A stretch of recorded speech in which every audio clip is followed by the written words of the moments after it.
Hello, Bronco fans and football fans everywhere. Welcome to the Broncos Buzz on the MHRT Network. This is a show that is everything Broncos, and today, everything Broncos and Raiders.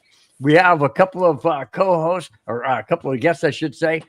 But this is a show that's brought with emotion, passion, honesty, and of course, my comments, Spence's comments, Johnny's comments, and Jack Kenna's comments. We are Broncos Buzz. Johnny, Jack, welcome to Broncos Buzz. If you guys can't tell, they're both Raider fans. So it's going to be a fun show.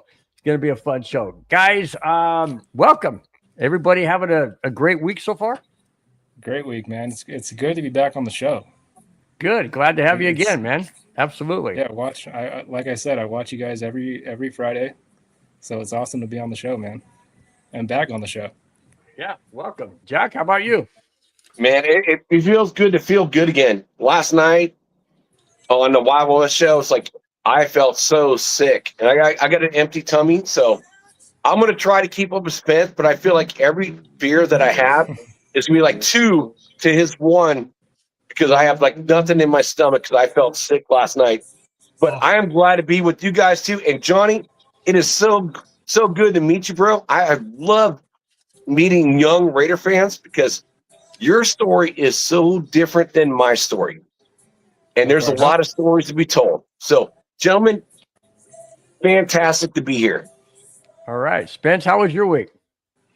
My week was good until yesterday. My daughter got sick, and so I'm probably going to get sick being the daddy and taking care of her. But you know what? We're on Thanksgiving break. The kids are having fun. The wife is happy. The rain has finally stopped out here, I think, for the first time in a week and a half.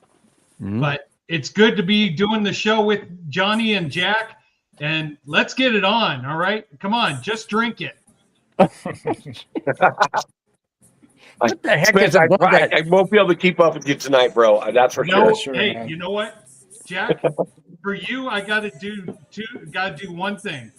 I made a promise to you on your show, The Wild Wild West. We had a little bet that the Broncos would cover. I did not, so we wagered a beer. I'm going to do it in your honor. Oh, I love. Oh, go Spence! Good go, gosh, go, dude! Go! Hey, nice. The way he did that so easily, that wasn't beer. It was smooth. It was colored water or something. It was smooth. No freaking way. All right. Before we get to the topics, we have a new member of the MHRT Network. David Ja'Quan, thank you so much for becoming a member of the MHRT Network. I'm not sure what level you are, but let us know which level you are, because you're the very first one, man. Really do appreciate you becoming a member, and thanks again for your support, man. Really, really do appreciate it. Thanks so much. David Ja'Quan follows up by saying, happy. Oh, we're going to get into that. Happy for Will Lutz's new contract. We're going to get into that, but not right at the beginning. But I'll bring that right back up. Oh, wait a minute. This is my buddy Jimmy. We call him Corn. Corn, welcome to the show. Thank you for being a part of the show. But he says he can't see anything. What do you mean? He's an older guy. His vision's lost. He probably forgot his glasses. Wow. Oh, dude, this is funny. My co-host put it down to that funny as hell. Big E Bronco, welcome to the show. Welcome to the chat. Says, how's everybody doing tonight? Doing great, man. It's a Friday night. We're on a bye week, which I hate. I hate bye weeks because 2 weeks ago, hang on. 2 weeks ago, we played on a Thursday night. Then we didn't play Sunday, so I had to wait through that whole weekend to get to Sunday where we played the Chiefs, which we'll get into that. And now I got to wait a whole nother week plus. Like I'm going to go lose my mind. It's a good thing to help the team. Yeah, but it doesn't help me. Well, who would you rather help, the team or one fan? That's jacked up. Yeah, That's true. I'd rather Yeah, help the there. team. He got me there. That's for sure. Hey, Richie Rich. Almost got the What's Wild up, West Richie? going. I'm My not a co-host. Chargers fan. I'm not a Chargers fan. 2 Raiders fans and Kona the Broncos fan. How come I wasn't included? Because he said I was a Wagner fan. That's just jacked up. Rich, everybody ought to know better. No, would you stop? That was Photoshop, dude. That's just wrong. That Hey, is this just Vic. wrong. Hey, Spence, you got to send me that photo, man. I need that photo. That's meds. Okay, so David Yonkin has a question for you two down there, Johnny and Jack. So what the H is going on with the Raiders? I thought they were supposed to do something this season. Want to comment? Oh, I'm not. Go Go ahead. No one wants to Go ahead, comment? Johnny. And I'll answer after you. Okay. What the hell is going on with the Raiders, man? I don't know. I'll tell you what the problem is. The problem is Geno Smith right now. Geno Smith. I do not think it's Pete Carroll. I think the Raiders will be just fine if they stick with Pete Carroll. You got to get rid of Geno. You got to get an offensive line, guys that actually know how to block. And I think that's the biggest issue right now, aside from not giving Ashton Genty the ball. I mean, you draft this guy 6 overall to not give him the ball. It's just it's not going to work out. That's a good point. You had your hand up, Kona. What's up? No, I think this is the right. If I understand the Raiders' mantra right now, I think their business model is, let's see what we can do to almost win, baby, and get that first round overall draft pick. But you can't draft the entire offensive line in the first round.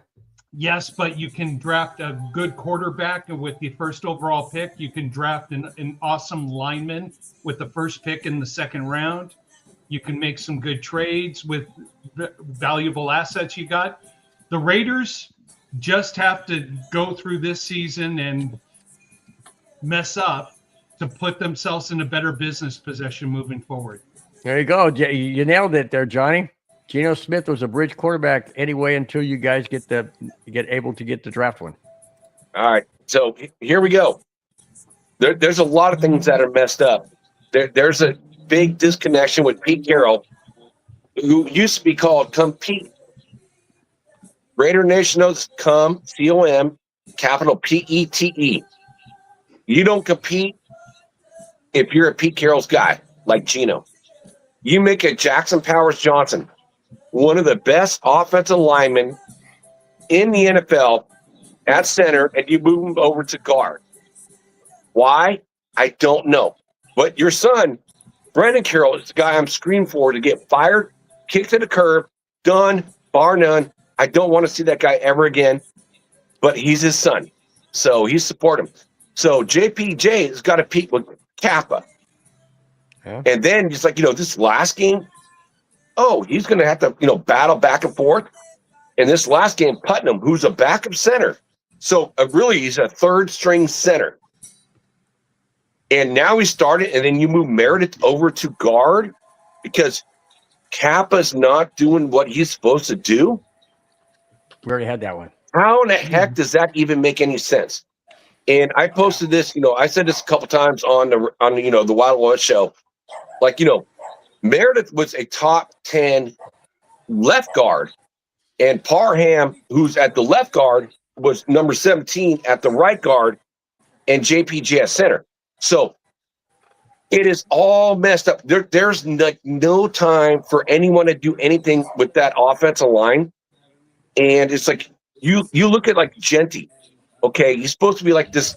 He's the number 6 overall pick.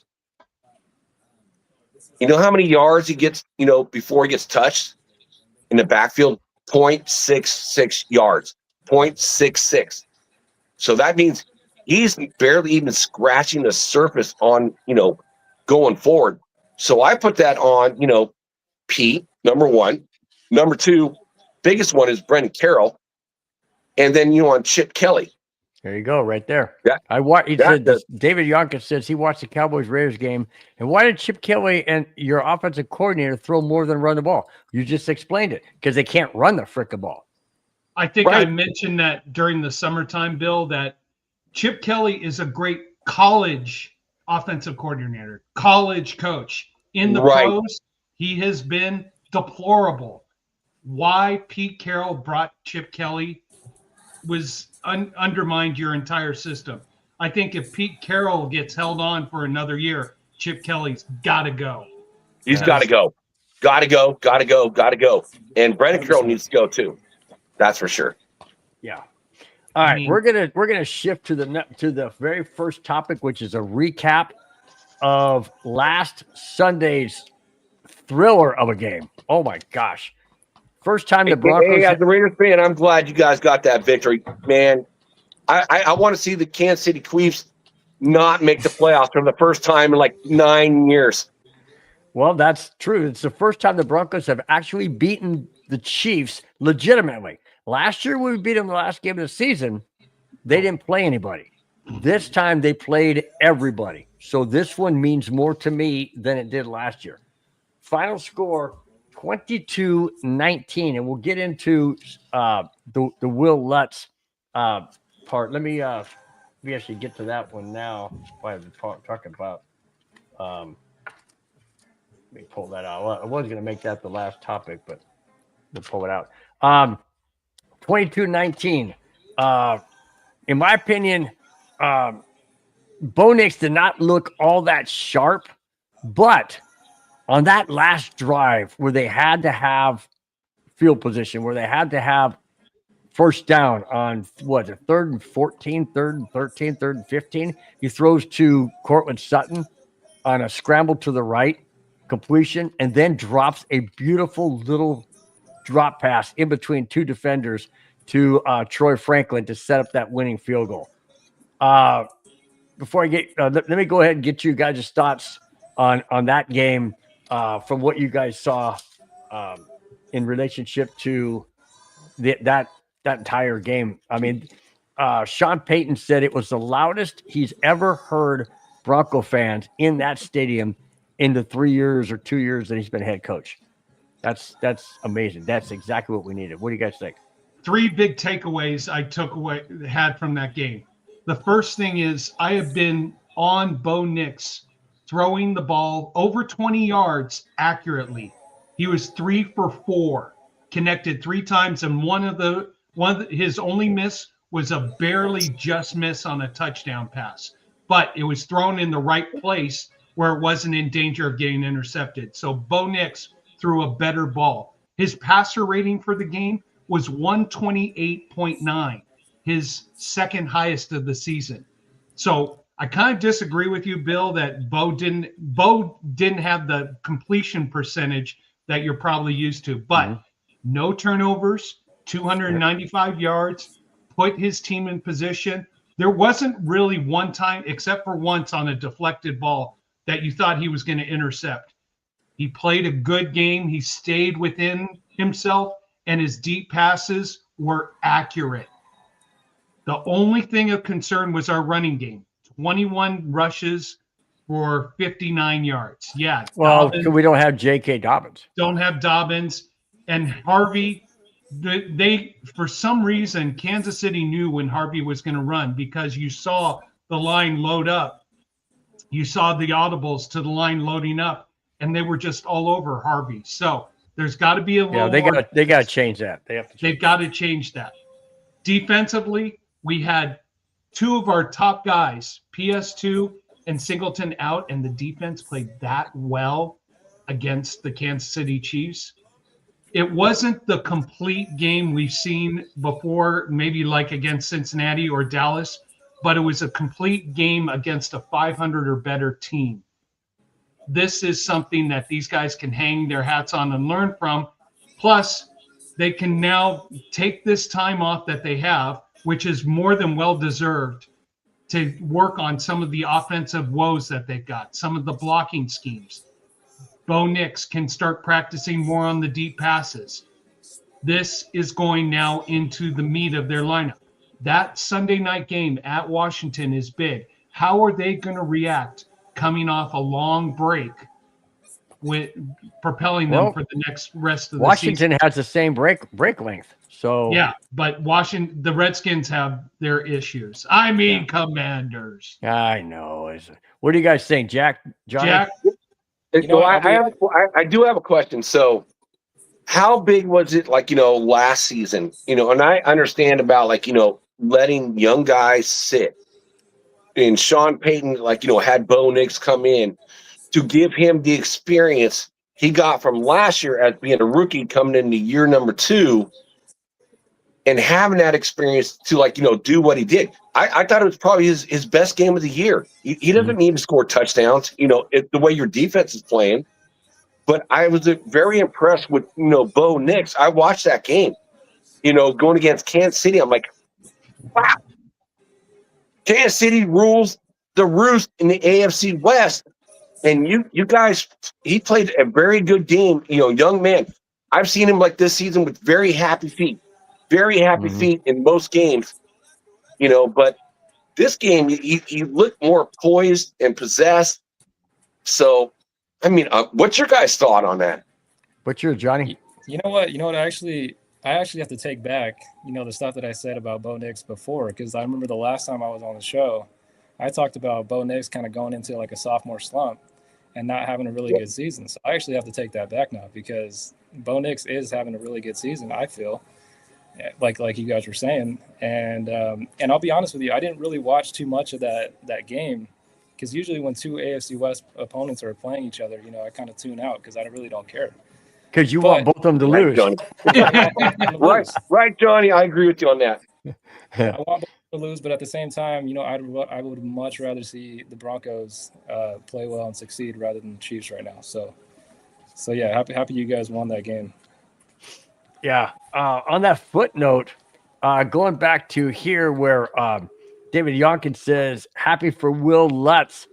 His new contract extension. Go ahead and say what that was, Spence, and then I'll get to the topic on that.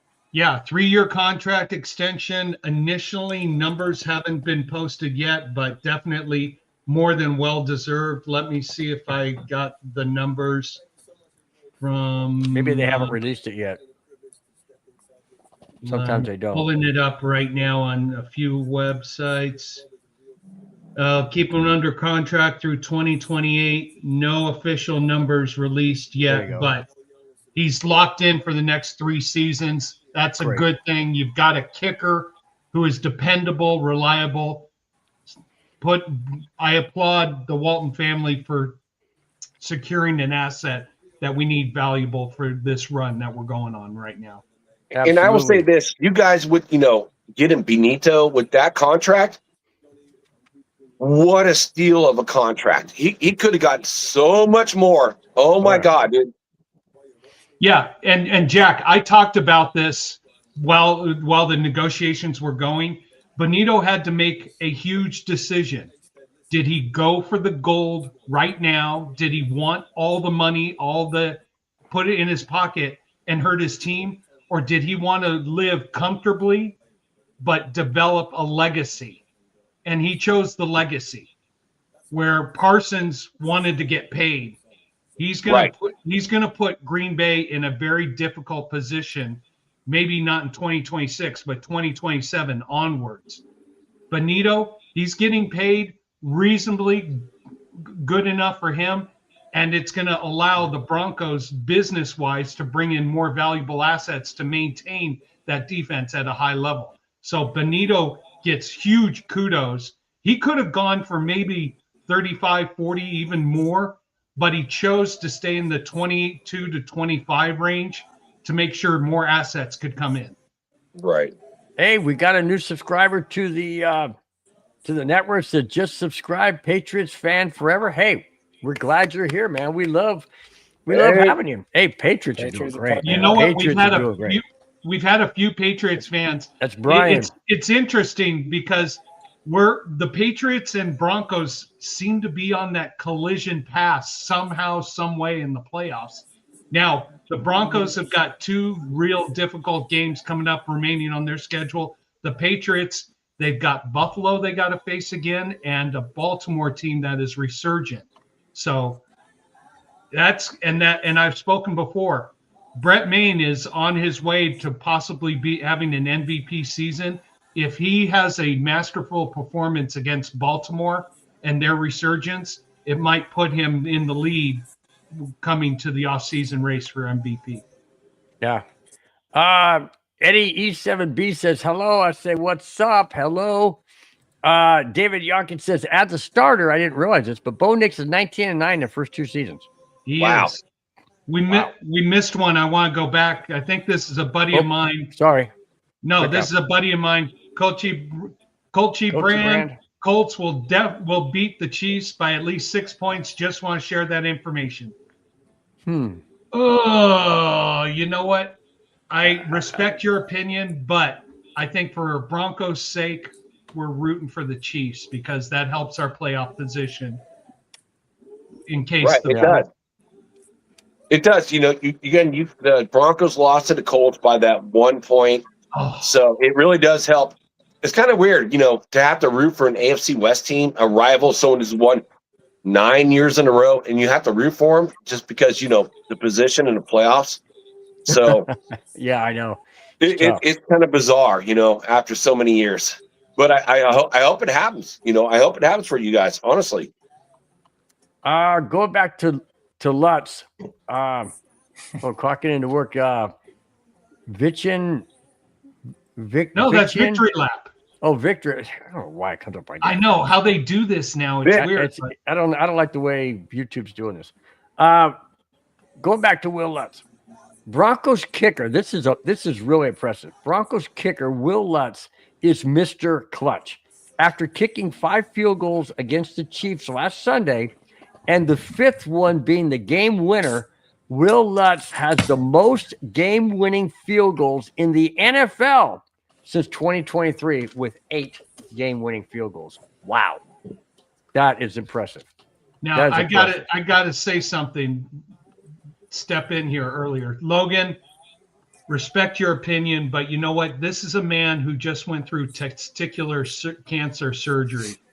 And for him to be the weak link for Denver, no.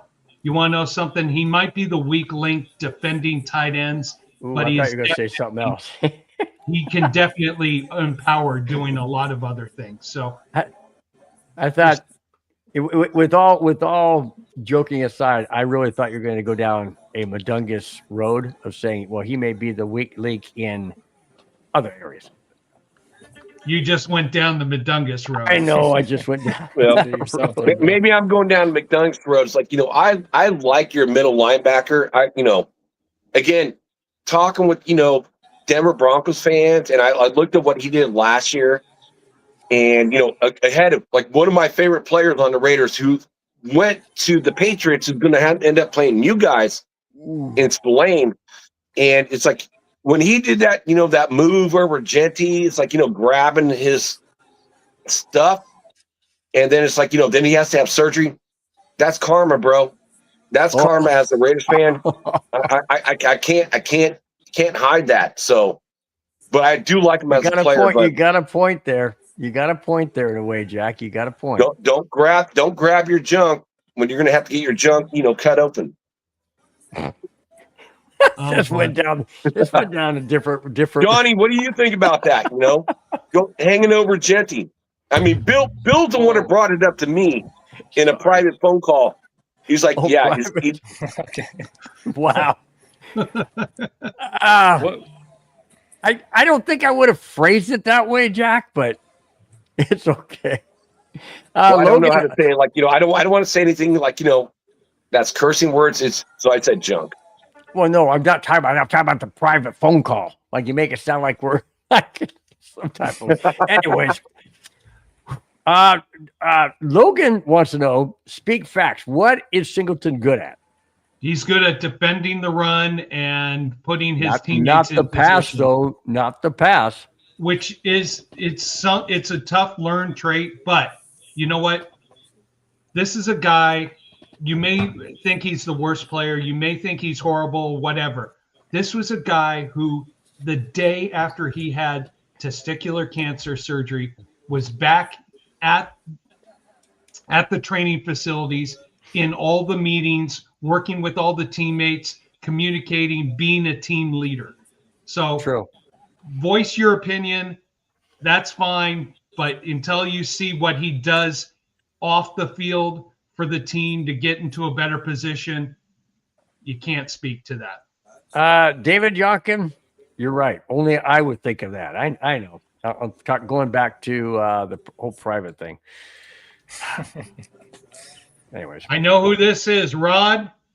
I would be Rams Broncos Bowl. Maybe. I've had a few people who have texted me this. A few people who I play volleyball with have said the same thing, that this would be an awesome. Hey, Clayton, how you doing?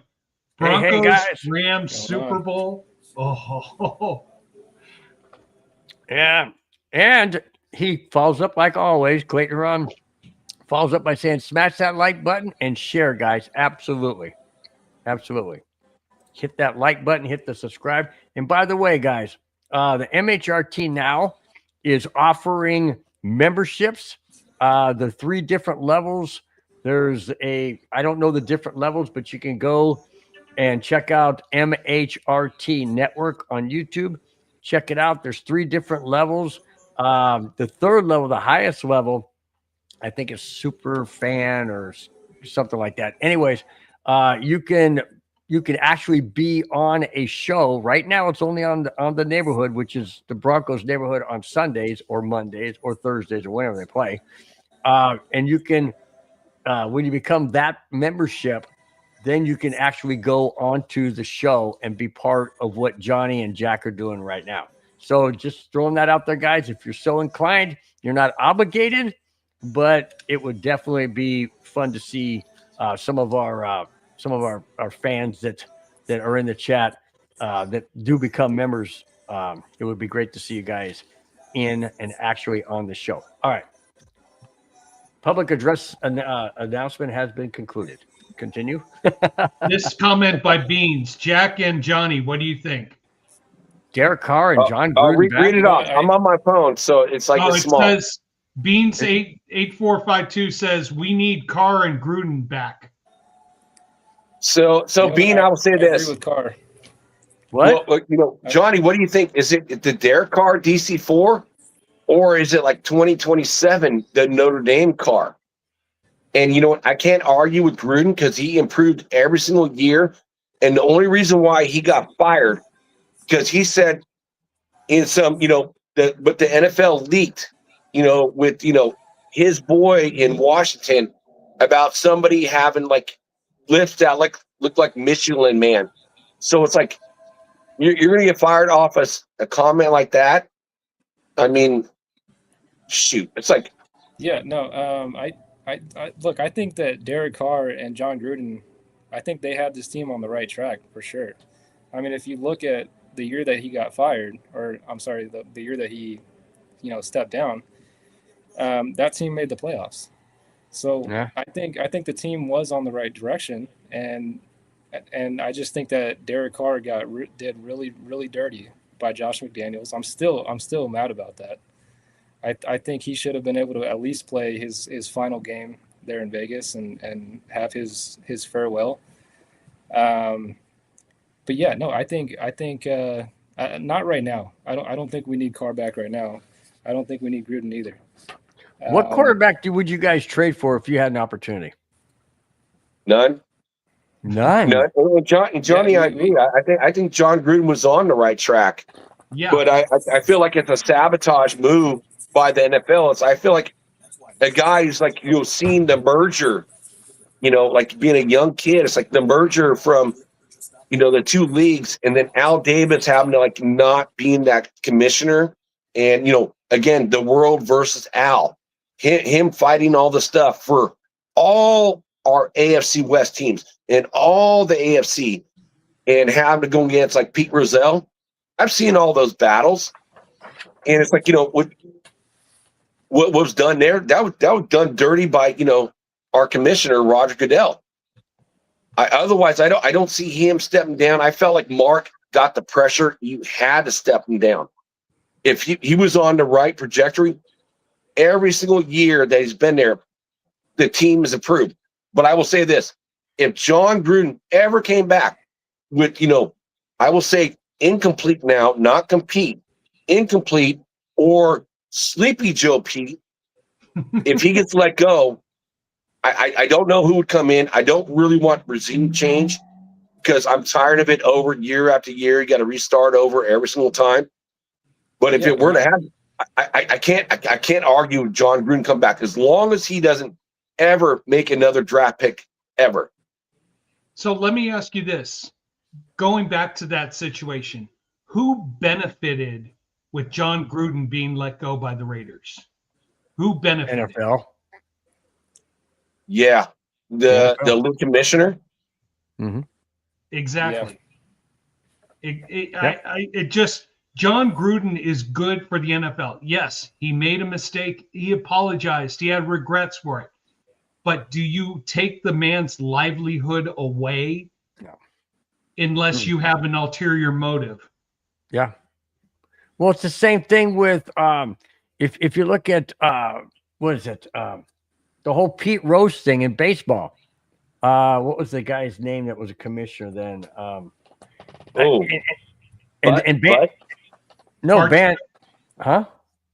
I'm trying to baseball. Bart Giamatti. Yeah, I'm trying to remember Pete Rozelle when he got banned. No, I'm talking about head coach making bets. No, yeah. But what I'm saying is, do you ban him from the Hall of Fame from what he did on the field? You can't. You can't mix apples and oranges. You can't mix. You can't mix it. What you do on the field should be what gets you into the Hall of Fame. But I'm not a Pete Rose fan, but I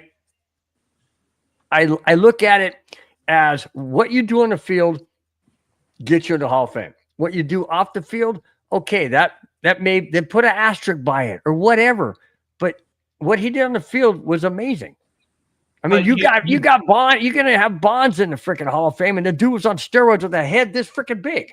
I hope Bonds doesn't get in. But no, Bill, as a Giants fan, I agree with you. Barry Bonds' head is like no one's head grows, but his head grew. I've never seen that in my entire life, but he's the most amazing baseball player I've pretty much ever seen in my life. Not my favorite, but the most amazing. That is crazy. His head grew. Yeah, I'm just all I'm saying is, okay, the steroid era. I know we're off track, but that's what this show is all about. We just go different directions. But you can't look at what John Gruden did for the NFL and what John Gruden did for the Oakland/Vegas Raiders. You have to look at what he did with that team. Same with John Madden. John Madden was a legend. I love that guy. I played Madden football on my PS5. The guys, you know how he talks. But I just love the guy. Thought he was fantastic. Couldn't stand him when he was the Raiders head coach because he was constantly beating the Broncos. But he was a great head coach. Same with John Gruden. Okay, you do something wrong off the field. Why does that have precedence on the field? I just don't understand. What do you think, Johnny? Give me your opinion. Yeah, no, I mean, he did get, I mean, you're talking about emails that are, how old are the emails? Exactly. Like, how far did they go back? Because like Derek Carr said, I remember Derek Carr was in an interview and they asked him about Gruden. And he said that, if you're going to do that, then let's go through everybody's emails. Mm-hmm. Let's open up everybody else's emails and see what we find. Yeah. You're going to find something. I mean, look at John Elway. Unfortunately, he was driving a golf cart and his best friend and mentor and agent or whatever fell off the back, hit his head on the concrete and died. Do you take away John Elway's Hall of Fame? I mean, you just see what I'm saying, how far this can go? It's ridiculous. And I'm not condoning what happened. I mean, it was an accident. They've said that, but still, I mean, it's just, I don't get it. But it comes back to who has the intention to do due diligence. But they shouldn't have that authority. They shouldn't have that power. Well, that's where you have to expose it and then go from there. I would say this. If you get Tom Brady on the same page to bring Gruden back, Gruden's going to be your head coach. Yeah. Yeah. I got that. That'd be great. And I'll say I'm okay with that as long as he doesn't do another draft pick because he does not draft well. So besides that, there's going to be some big time changes in the Raiders organization when the season's over. That's for sure. And we got to watch it to find out. Chewy says, "Go Raiders!" There you go. You got Raiders in the house. So Chewy and I are going to meet up, the day after Thanksgiving. So Chewy, my brother, I'm looking forward to meeting you for the first time live, bro. That's cool, man. David Young says, and this is to you guys again, is it Pete or is it Tom Brady the problem? Just asking. I mean, I think it'd definitely be more Pete than it is Brady at this point. I mean, Pete Carroll's the one that's on the field. He's the one coaching. So I think it would definitely have to be Pete. Okay, what do you think, Jack? What do you think, Jack? Well, I absolutely agree. It's like, it is on non-compete when we talk about compete and the season's over and we can't play a single rookie pretty much on his team to feel like what we have going into 2026. And Pete always like, for Gino, when he played so bad, it's like, oh, it's practice. It's practice. That was Alvin Iverson type stuff. It's practice. Well, it's a live game. And, we got blown out by the Chiefs. It's like we need to see what we have going into the future versus like playing what you feel like as a 74-year-old man and just, I just need to get one more win under my belt. No, this season's over. We need to see what we got.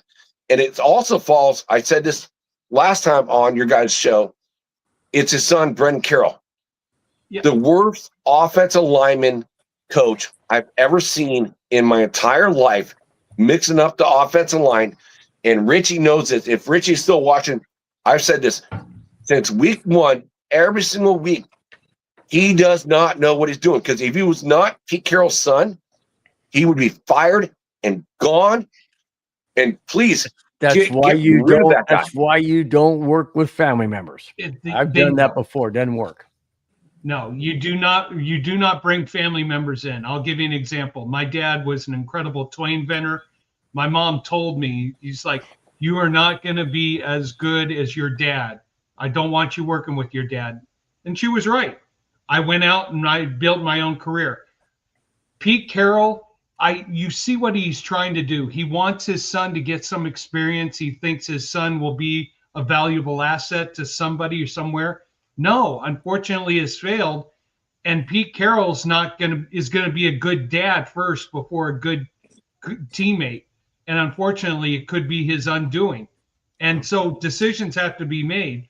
I mean, his son as an offensive line coach, not working out. Chip Kelly as an offensive coordinator, not working out. So Pete's got to make what's going to happen is either Tom Brady and Mark Davis are going to make a brutal choice or Pete Carroll has got to make a brutal choice. One of those two is going to happen. Yeah, agreed. Chewy says the problem is Pete, Chip, and Mark. Is Mark the owner? Is he the problem? I don't think it's Mark. I don't feel it's on Mark because Mark spends all this money to pay guys to do the job because he knows he's not his dad. He's not Al Davis. Right. So he pays the money, but unfortunately, it's like he's making mistakes. The people that he is hiring to make these choices. So, Johnny, I do have a question for you. So this is kind of interesting. So next year with Gino, if we were to cut him, it's an $18.5 million cap hit. Yeah. Or for another $8 million, you just keep him for another year, just $8 million, and you got $104 million in free spending money in the salary cap next year. What would you do? I don't think you keep him. I think you got to get rid of Geno Smith. You got to look to the draft now. You're not gonna, I'm getting real tired of the Raiders, experimenting and cycling through these older quarterbacks. Who's your backup, Johnny? Real quick, who's your backup behind Gino? It's Kenny Pickett right now. Yeah. Would you get rid of like Jack said? Would you get rid of Gino and have Pickett mentor, or Gino stay on and mentor? I would much rather have Kenny Pickett mentor a draft pick. Okay, John, I got another question for you this year. Would you rather have Pickett or Aiden O'Connell? That's a tough one. I mean, we saw the way Aiden played last year. He actually played a lot better than Gino has this year, obviously. Right.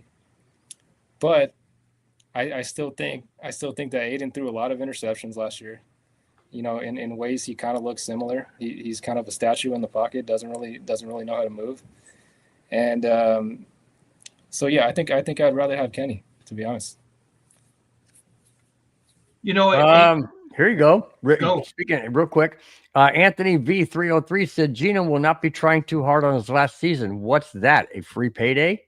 What do you guys think? Shoot, who knows? Gino was the beneficiary here. And so you brought up the excellent question. Do you keep Gino and pay him $8 million to train somebody, or do you take the cap hit? If you're trying to build something, you take the cap hit. You get rid of Gino. Try to get rid of honestly, and Jack and Johnny, you probably don't. That's what we did with. That's what we did with Russell Wilson. That's what we did with Russell Wilson. We got rid of him, but you make smart draft picks. Mm-hmm. So let me throw this to you, Jack and Johnny. Do you guys trust your general manager right now? Mm-hmm. That's another tough one. Yeah, exactly. Go, Johnny. And I understand what Johnny's saying, because Pete Carroll is not letting the rookies play.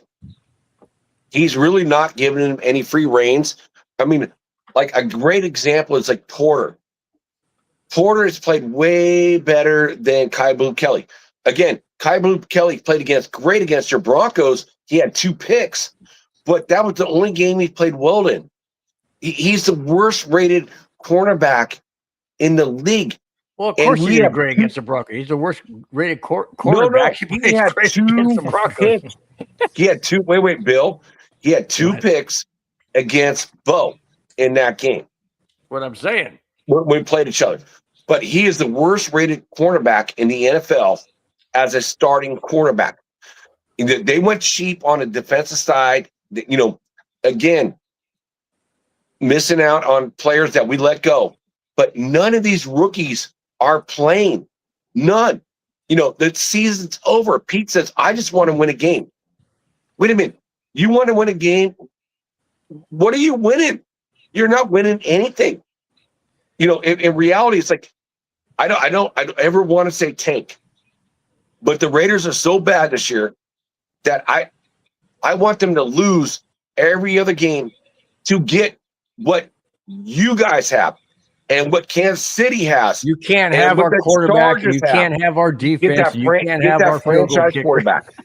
Well, you know what? They can if they make the right choices, No, they cannot have Bo Nix. They cannot have PS2. I'm not saying to take Bo Nix. I'm not saying to take our assets. I'm saying you can develop your own if you make the right choices and you get a leader in there that believes in developing the chemistry and the culture first.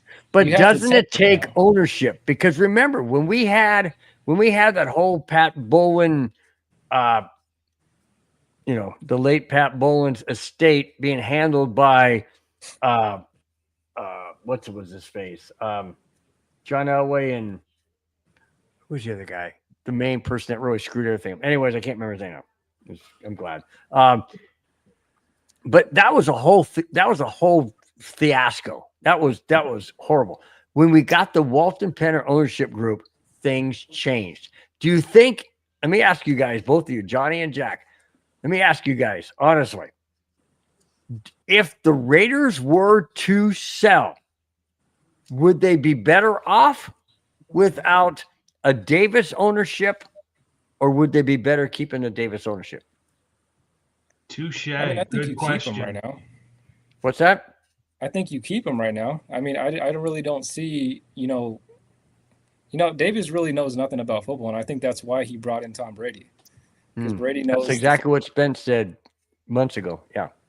Yeah, I remember when Spence was talking about that, and that's why he brings in Tom Brady, because he knows football. Davis knows nothing about football. I think everybody knows that, and so yeah, I really don't see a problem with Mark Davis as of right now. Let me throw this to you, Johnny. Would you like to have an owner or an ownership group who is more dedicated to developing the brand of the Las Vegas Raiders? Ooh. Are you better without Davis? Chewy has said. Better without Davis. Wow. Chewy, I'm going to say I disagree with you on that, bro. And we can talk about when we meet in person. You better stand your ground, dude. This league is built around a owner like Al Davis. Yes, his son Mark. Mark has done something that Al never could achieve. The Raiders moved to Los Angeles. They got their contract. Then they moved back to Oakland. Mark has now moved the team to Las Vegas, which now I can't afford to buy the tickets. I used to go to all the games in Oakland. I can't afford to do that anymore. It's easier, like Bill, like you. Let's go to the Wagners and go to Los Angeles. I love it when you say that. And watch a game. Then going to a destination spot in Las Vegas. Well, so he's making the money. He's making the money. So he did a great job. Yeah. And if right now, if my personal feeling, if Mark were to pass, the controlling ownership would be Tom Brady. I don't know how that all plays out, but he wants a football mind. He wants to get out of football. He wants other people to run it. And who's better than the guy who's got 7 rings? Yeah. And I've said this several times. I think Mark Davis has his focus elsewhere. I mean, someone here said boxing. His focus is so elsewhere other than football. For him to move to Vegas, going from the tax situation of California to the tax situation of Nevada, was genius. He's now got his own business development area, a booming town that was waiting for a professional franchise and could support it. Now, if he sells the Raiders to someone else, he doesn't take that massive tax hit that he would have had in California, and whoever comes in with the ownership. Actually, quick question, Jack. I'm not sure. Does Mark Davis own the stadium in Vegas, or is that owned by the city of Las Vegas? No, it's conjures of money, but he doesn't own the stadium. David Yonkins says a great ownership group is a huge thing for a great culture. I completely agree. I mean, look at the Broncos right now. They have got an ownership group, albeit it's the kids who are doing it, but the kids are dedicated to the team. They're focused on the team. They don't have other priorities out there. Their blinders are right here. If the Raiders could get something like that, then my dream that I want, I know Bill has rolled his eyes so many times, I want to see all 4 AFC West teams make the playoffs. I don't want to see the Wagners anywhere near the playoffs. That would be actually really cool, against every other team in the conference. That would be pretty cool, because that means it's a tight matchup and the battles would be good. So, Spence, I agree with you on that. Even the Wagoners can get into the playoffs. Bill, you don't want to see your Chargers in the playoffs, man? Johnny, of all people, you had to say that? Wow. Johnny, see if I buy you a drink tomorrow. Johnny, that will be put on every MHRT network show, what you just said, bro. Amen. Bean the black hole in 8452 says Oakland. Raiders need to have the black hole back in Oakland. Do you agree? They need some mantra up there in Vegas. They need something that they had in Oakland, the black hole. They need something They like have that. it there. If you watch the game, they have the big banner that says black hole. I even made a flag and gave it to Johnny. Well, He's got Yeah. one. okay, definitely. I'm going to say this is why it's Definitely never not the going to ever same. happen. The black hole, number one, it's the original spot. Number two, it didn't travel like it did in Southern California, like it was in Northern California. And number three, it's like when you're in a destination spot in Las Vegas, Raider fans sell their tickets. That's why they buy their tickets, but they sell them because you know what? It is one of the most expensive tickets you can get. Hold on a second. And as a Raider fan, you can. Take care, my friend. Take care. Hope everything goes well for you, buddy. Thanks for jumping in. And David, thanks for being a member. Really do appreciate it. Thanks again. Have a wonderful Thanksgiving if we don't see you next Friday. Well, it'll be after David, happy Thanksgiving, bro. I see you in all the chats, so I appreciate you. Happy Thanksgiving and take care. Stay healthy. Quick question. Does someone have another stream on? I hear some feedback or something else. Yeah, I froze for a second. Or a TV that's going. Let me send out a quick text real quick. Not me. All right. So Bill and Spence, I got a question for you guys. I'm looking at your guys' schedule. Yep. You got the Commanders, you got the Raiders, you got the Packers, the Jags, and the Chiefs. How do you Chargers at the end? Dude, that's home game. Wagner. We end with the Chargers. We end with the Chargers at home. So what do you feel like your schedule is going to be? Like, what's your overall record going to be after that? Jaguars, in my opinion, Jaguars are tough right now. Jaguars are really tough right now. We play the Chiefs again on Christmas Day. There ain't no freaking way in the world the NFL is going to allow the Broncos to win that game and sweep the Chiefs in the same season. Commanders, without Jalen Daniels, I think we'll be okay with Marcus Mariota. I think we'll be fine. Raiders, you never know with the Raiders team. I know that, you hope they tank and whatnot, but you never know. Given that, Packers, you got Jordan Love. I don't know. That could be a tough game as well. They're fighting for a playoff spot. And then you have the Wagoners, the last game of the season. I have said many times, I really feel it's going to come down to the last game of the season. I really feel that way. So, Jack, unless things turns, but Jack, I am staying with my prediction I made all summer. We did it several times. We went through every single game. I said we would be 14-3. We're going to be 14-3. I agree with Bill. There is no way the NFL, the National Favoritism League, is going to let the Broncos go into the Swifties' house on Christmas night and win. And ruin the Christmas for them. We'll beat everybody else. We'll be 14-3. I'm sticking with that. The only two games I've gotten wrong so far, I thought we would beat Indy and lose to Philly. That was switched around. Yeah. Hey, new person in the chat says, I think it's Bobby Ariana says, all sexy daddies in the house. Yeah. I'm too sexy for this stream. Too sexy for no. All right, let's move on to another topic real quick.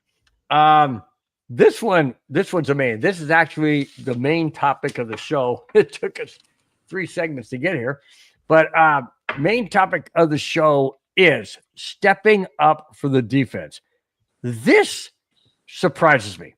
This one really surprises me because I would not have thought of this person setting not only doing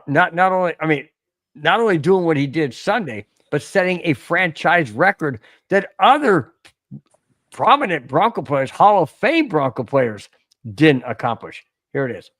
Mm-hmm. Broncos cornerback Ja'Quan McMillian made franchise history by recording 2 sacks and an interception in the same game against the Chiefs. Not even PS2 nor Champ Bailey accomplished that feat. Two sacks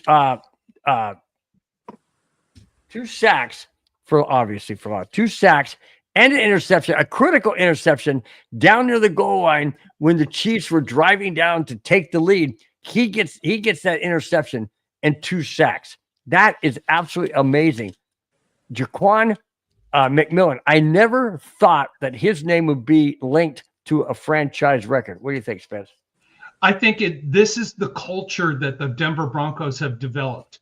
Next man up, next team, next player up, next guy up. Everybody's got someone's back. This is how the defense is coming together.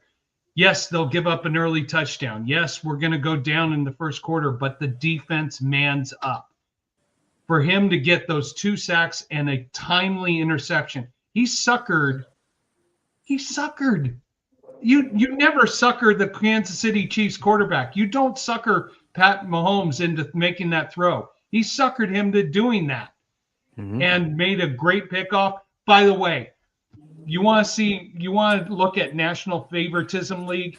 That was not a block in the back against Mahomes. Oh, no, it was. That was, that was the Tom Brady. That should have been returned. That should have been returned for a touchdown. Should have been a touchdown. Anyways, but this is just how the defense steps up. We've got 2 of our biggest guys out. PS2, yes, I know someone here, what was it? I think it was Logan, who hates Singleton.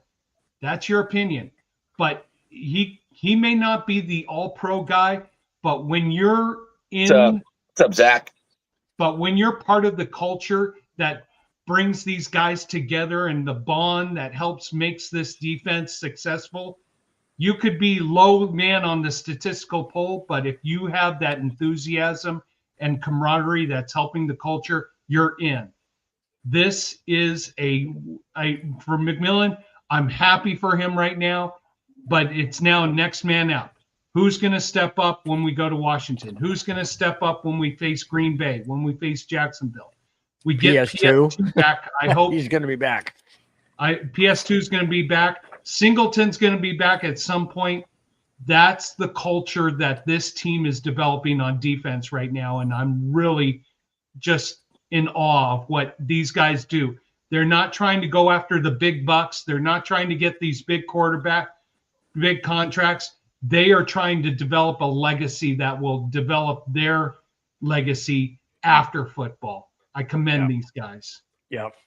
And I have a question for you guys. Like, again, he's got 5 tackles, 1 assist in that game too. So, I mean, that he leads the team with those stats as well. Isn't he replacing or the UDFA they brought in, and why Barron is sitting on the bench? I mean, as a first rounder and he's playing his spot. How impressive is that? Well, I'll tell you what, with PS2 out, we needed somebody solid. And in my opinion, McMillian is the guy that stepped up. He's the guy that stepped up. And when PS2 comes back, if you shift, in my opinion, they need to shift McMillian to the other side and have PS2 and Ja'Quan McMillian on the other side. It's a shutdown corner. It really is. Yeah, I feel bad. And Johnny, I'll get to you after this. Moss leads the league in pass interference calls, got 2 more, one questionable one, but another one, but it's frustrating. Moss is trying, but he's making bad mistakes at the wrong time.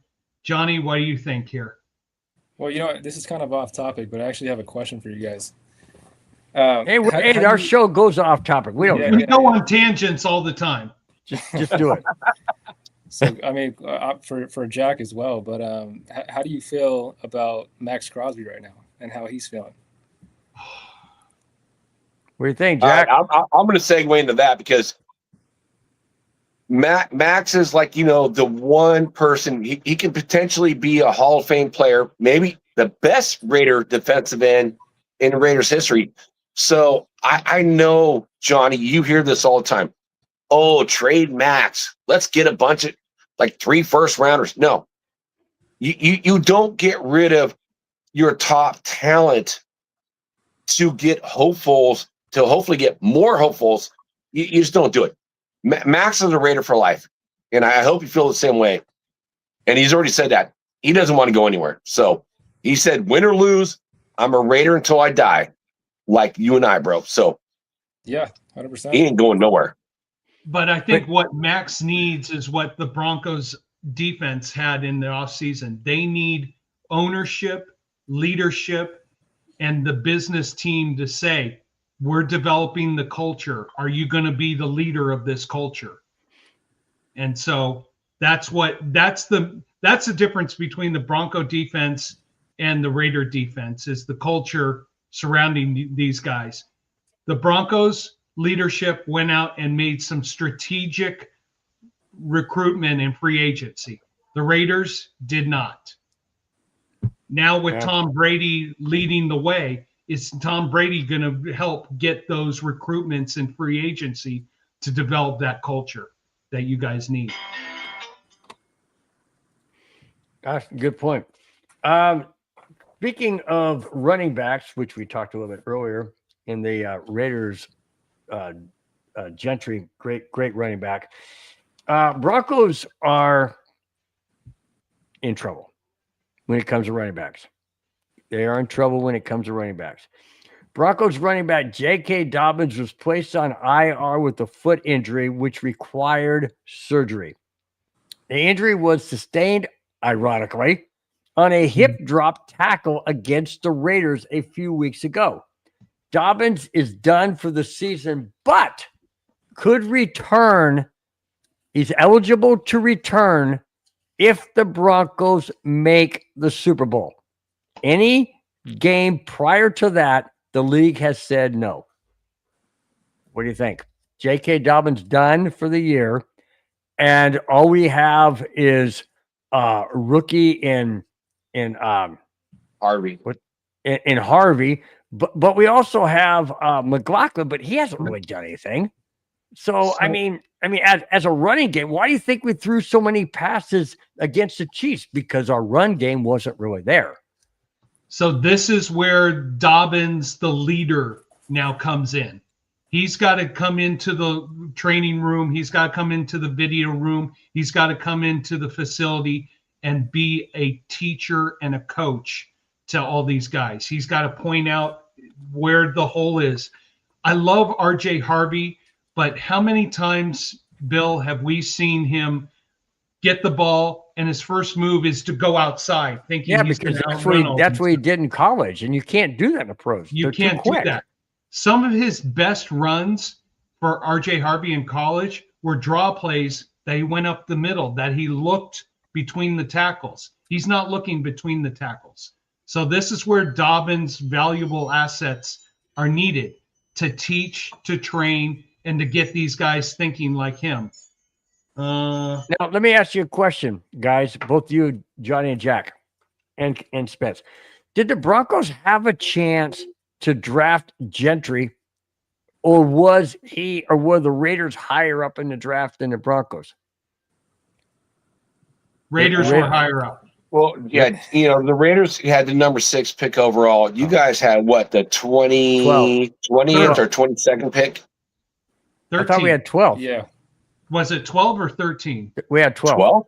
12. Oh, the Vikings were 10. Yeah, we had 12. What year are you talking about? This most recent draft. Oh, no. When we took Bo Nix, it was 12. But this most recent draft. Bo Nix was number 9 overall. And you guys were ahead of us. But this last season, we were in our 20s. You're right. So I think that the Wagners, as Bill would like to say, I think they were number 20. I think you guys were number 22 or something like that, or vice versa. You were 20. The Chargers were number 22. Yeah. Okay. So we didn't have a chance to get Gentry. Yeah, the Broncos were 20 and the Chargers were 22. Yeah. Okay. I just was wondering because I was thinking we got Harvey, and I'm thinking, well, why didn't we take Gentry? Hey, Yeah, well, hey, I think, wasn't Harvey your number? Your second round pick, if I'm correct. You are correct. Okay. No, and Gentry's a great pick. I loved watching him at Boise State. He's got all the talent, but He should have stayed with the Broncos. Boise State Broncos should have been there. yeah, well, hey, but he needs an offensive line, a better offensive line. Right. So let's just say this, Jack, and I know this might be negative towards you. I'm rooting for you guys to lose every game. Hey, there's nothing negative, bro. We're buds, so you can say whatever you want to say. I'm rooting for you guys to lose every game, get better draft picks, reorganize that front office, and wait a minute. You guys talk about me being a so-called photoshopped Charger guy, and you're saying that you want the Raiders to do good? So Because you're really a closet Raider No, fan, Rich just Spence. said he wants the Raiders to lose every game. For the first time Raiders from fan. a Broncos fan, I agree. I want the Raiders to lose every single Look at game. his shirt. He's even wearing silver and black. It won't happen though because the Raiders do not know how to tank. He's even wearing silver and black, guys. You know what? Well, you got to give Spence this. Spence is an LA Kings fan, which the colors Silver and match black. the Raiders. That's what I'm saying. He's a closet. And you guys say I'm a closet guy. Do you see any yellow or anywhere around? No, you don't. No, but hey, Bill, I have said I do this for the perspective as I want all 4 AFC West teams to make now he's gonna cover his keister. I can see that real quick. You want to know something? I've got proof on all these broadcasts. I have said that. Now, once it gets to the playoffs, I'm going to root against the Raiders, of course. But I want all teams in the AFC West to succeed because I want us to be the dominant division so that the NFL and the media broadcasts realize that football does exist west of the Mississippi River. I agree with Savage 8773. Boo. Never want rivals to be good. Absolutely. Thank you, Savage, for agreeing with me. And I know you guys feel the same way, Johnny and Jack. We guys, Kona spends the most time. No salt. Salt 777 spends the most time out of the group. This is number 2. Almost number 2. How are you? Okay. Number 5. By the way, Salt. Watch some of our broadcasts and you'll see my wife, who's drop dead gorgeous, pop on the show. I don't need to do that stuff. Anyways, okay, we're going to another topic. Ooh, Madunga's not even in the chat in this thing. I know, and we're going there. Wow. All right, let's get to this one real quick. Raider Zach says, I like Harvey, but Peyton has to feed him with enough carries to get him going and in rhythm.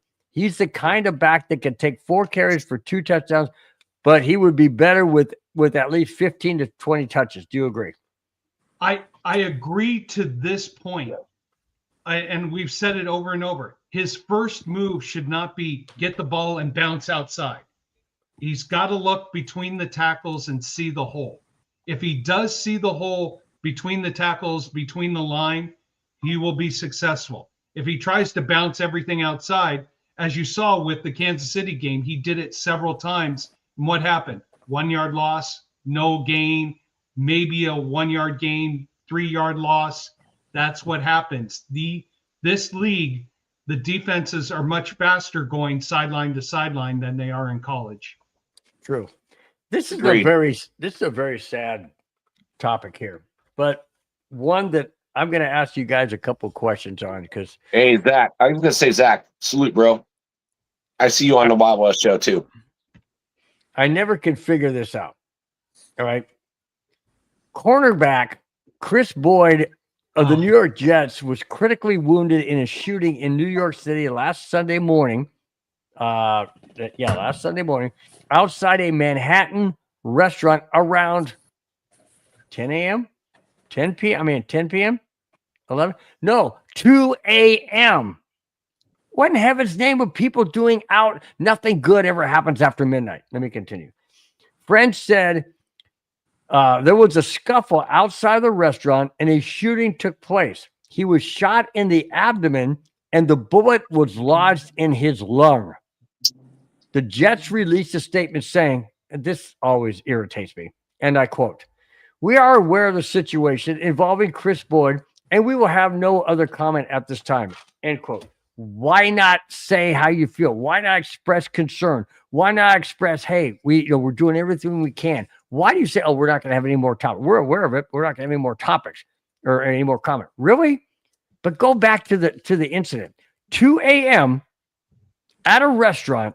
Now, I don't know about you guys, but when I go out to eat, I go out about 7 o'clock, maybe 7:30. I'm home, back in the car, heading home, 9:30. 2 a.m. Really?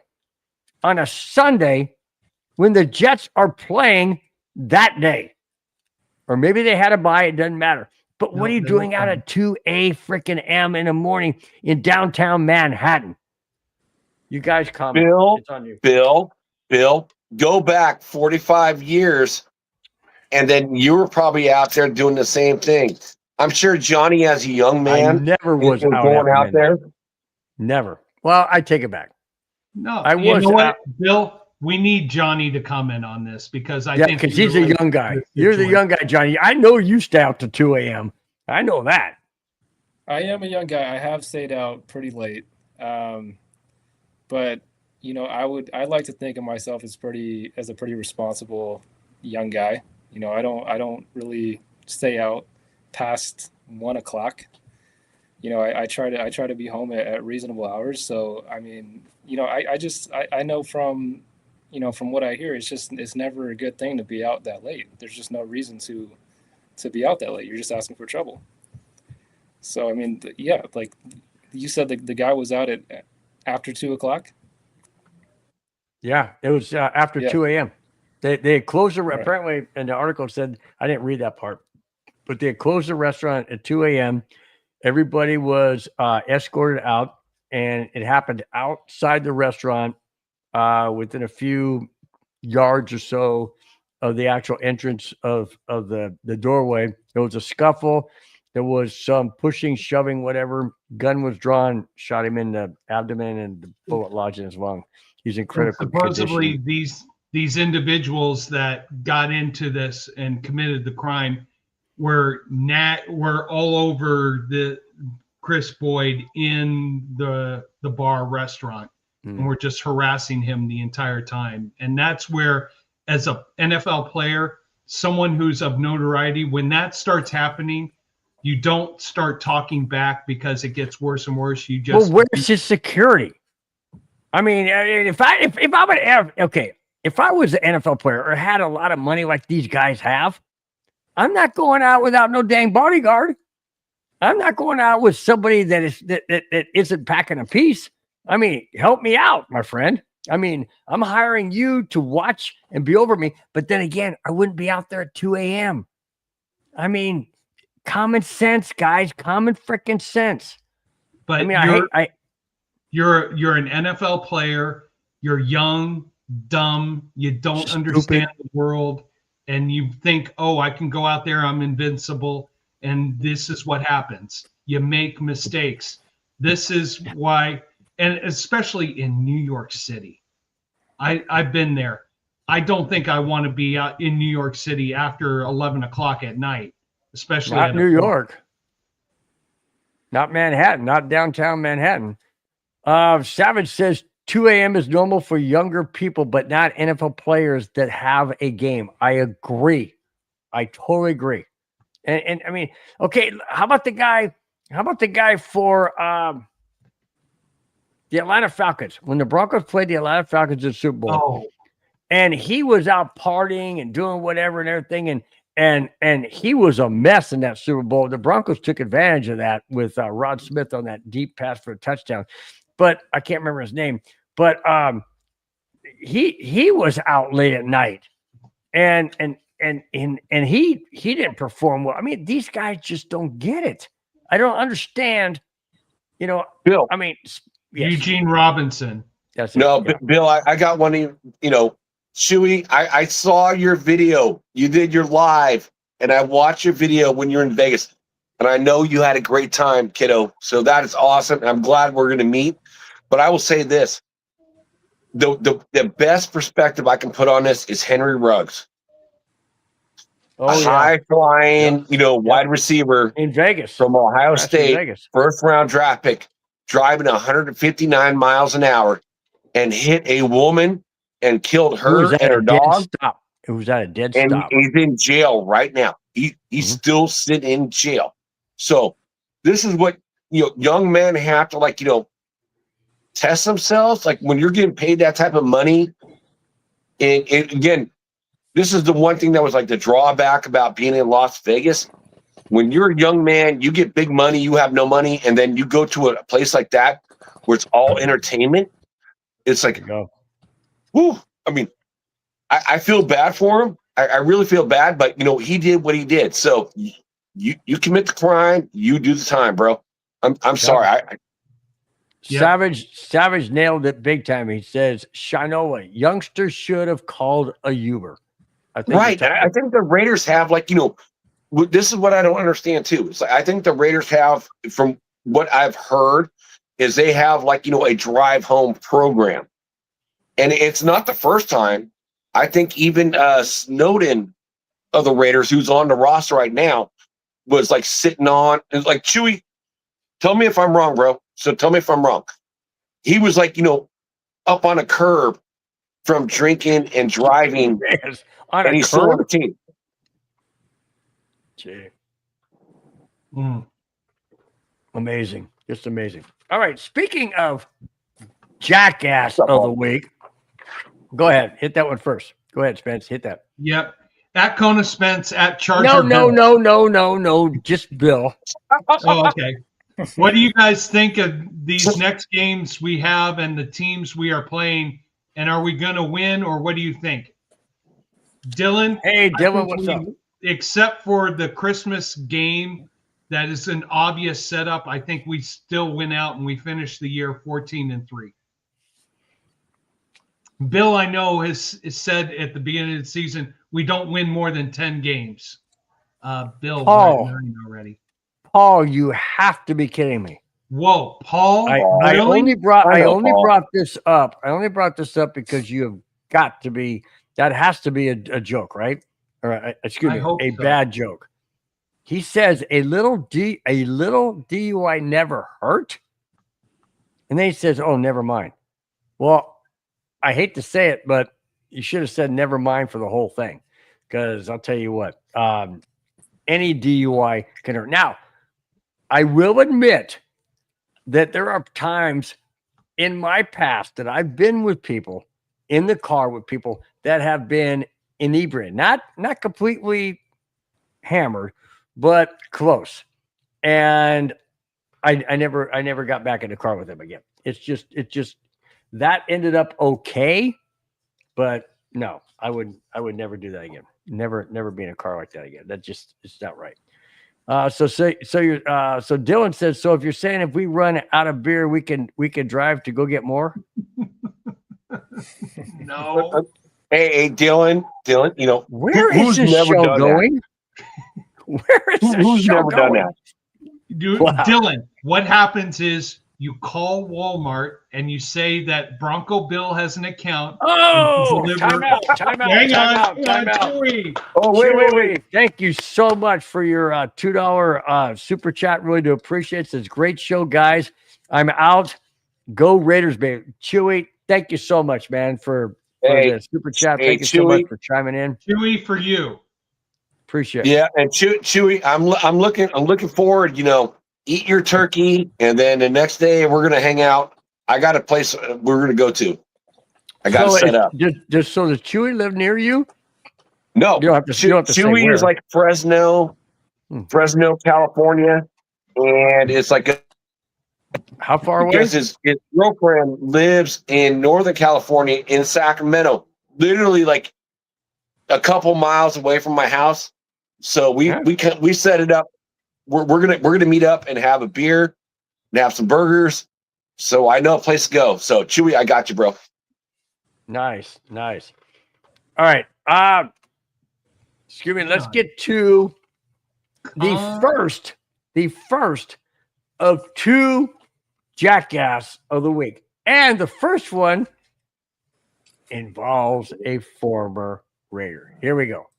You suck, you jackass.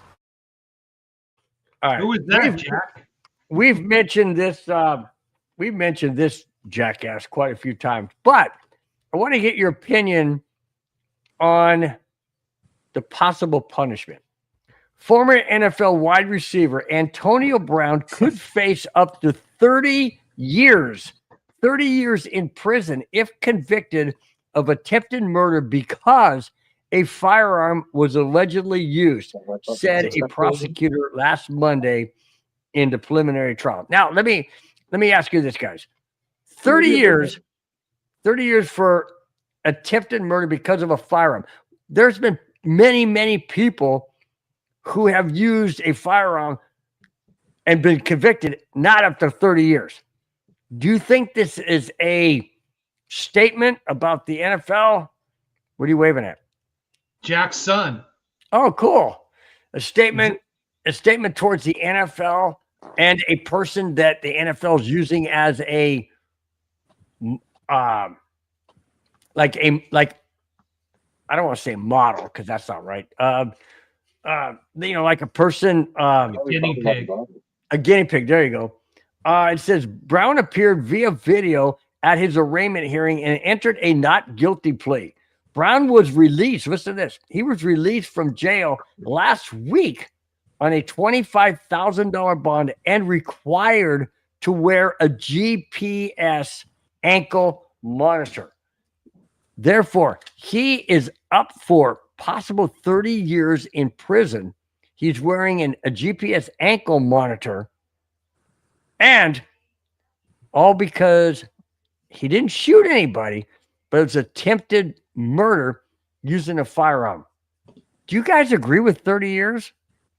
Honestly, Bill, I think 30 years is not enough time. Honestly, like Wow. I'm so tired of hearing about Antonio Brown at this point. Like, the guy just needs to go away. The guy is a cancer to the NFL. He has been for some time. So I'm tired of hearing about the guy, to be honest. I don't. Wow. Okay, so you would put him. In your opinion, if you were the judge, you put him away for life. Oh yeah, definitely. What do you I'm think, gonna Jack? let Johnny have the final word on that one. Good call. Yeah, absolutely, Jack. You want to follow up on that, or let Johnny? Yeah, Johnny knows this. FAB, right? Exactly. FAB. Exactly. And you know, if for anyone who doesn't know what it means, look Attractive it up. body. Look No? it up. Females That attractive guy body. is a great. He showed up at the first time, like, when the Raiders signed him with John Gruden in a hot air Antonio balloon. Brown made jokes about Charlie Kirk's death. Go on YouTube. You will see it. Yeah, Holy that crap. he's All a right, horrible human being. right now I want the guy done for life. I'm done with that Antonio Brown. I'm never bringing. You know what? After that, I am never bringing Antonio Brown back on this show ever again. If it comes I'll up, tell you, I'm deleting it. Antonio Brown is exactly the model that we're trying to avoid in life. He's talented, he's arrogant, he thinks he's the man, and he's got money. He thinks. How do you joke? How do you joke about a guy who was assassinated? And I know we're not getting political, don't but know any Charlie better. Kirk wasn't political, huh? Because you Hey, don't know. Dylan Coon, you got some venison burgers? Man, I'm jealous. I love venison burgers. Who's got venison burgers? Right here, Oh, Dylan Dylan. Coon, right there. I've had venison burgers. I had. You know what I had? I didn't have venison burger. I had at a place here where I live. There's a place called Penfolds. I don't know if Johnny, you may have heard of Penfolds restaurant. They have bison burgers. Dude, that was freaking good. Bison burgers was the bomb, man. They still have it on the menu. Absolutely fantastic.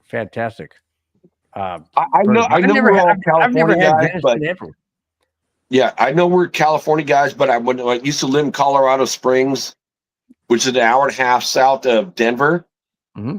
Like Ted's Montana Grill for bison burgers. Yes, I have Oh, been there. You know been there? that one?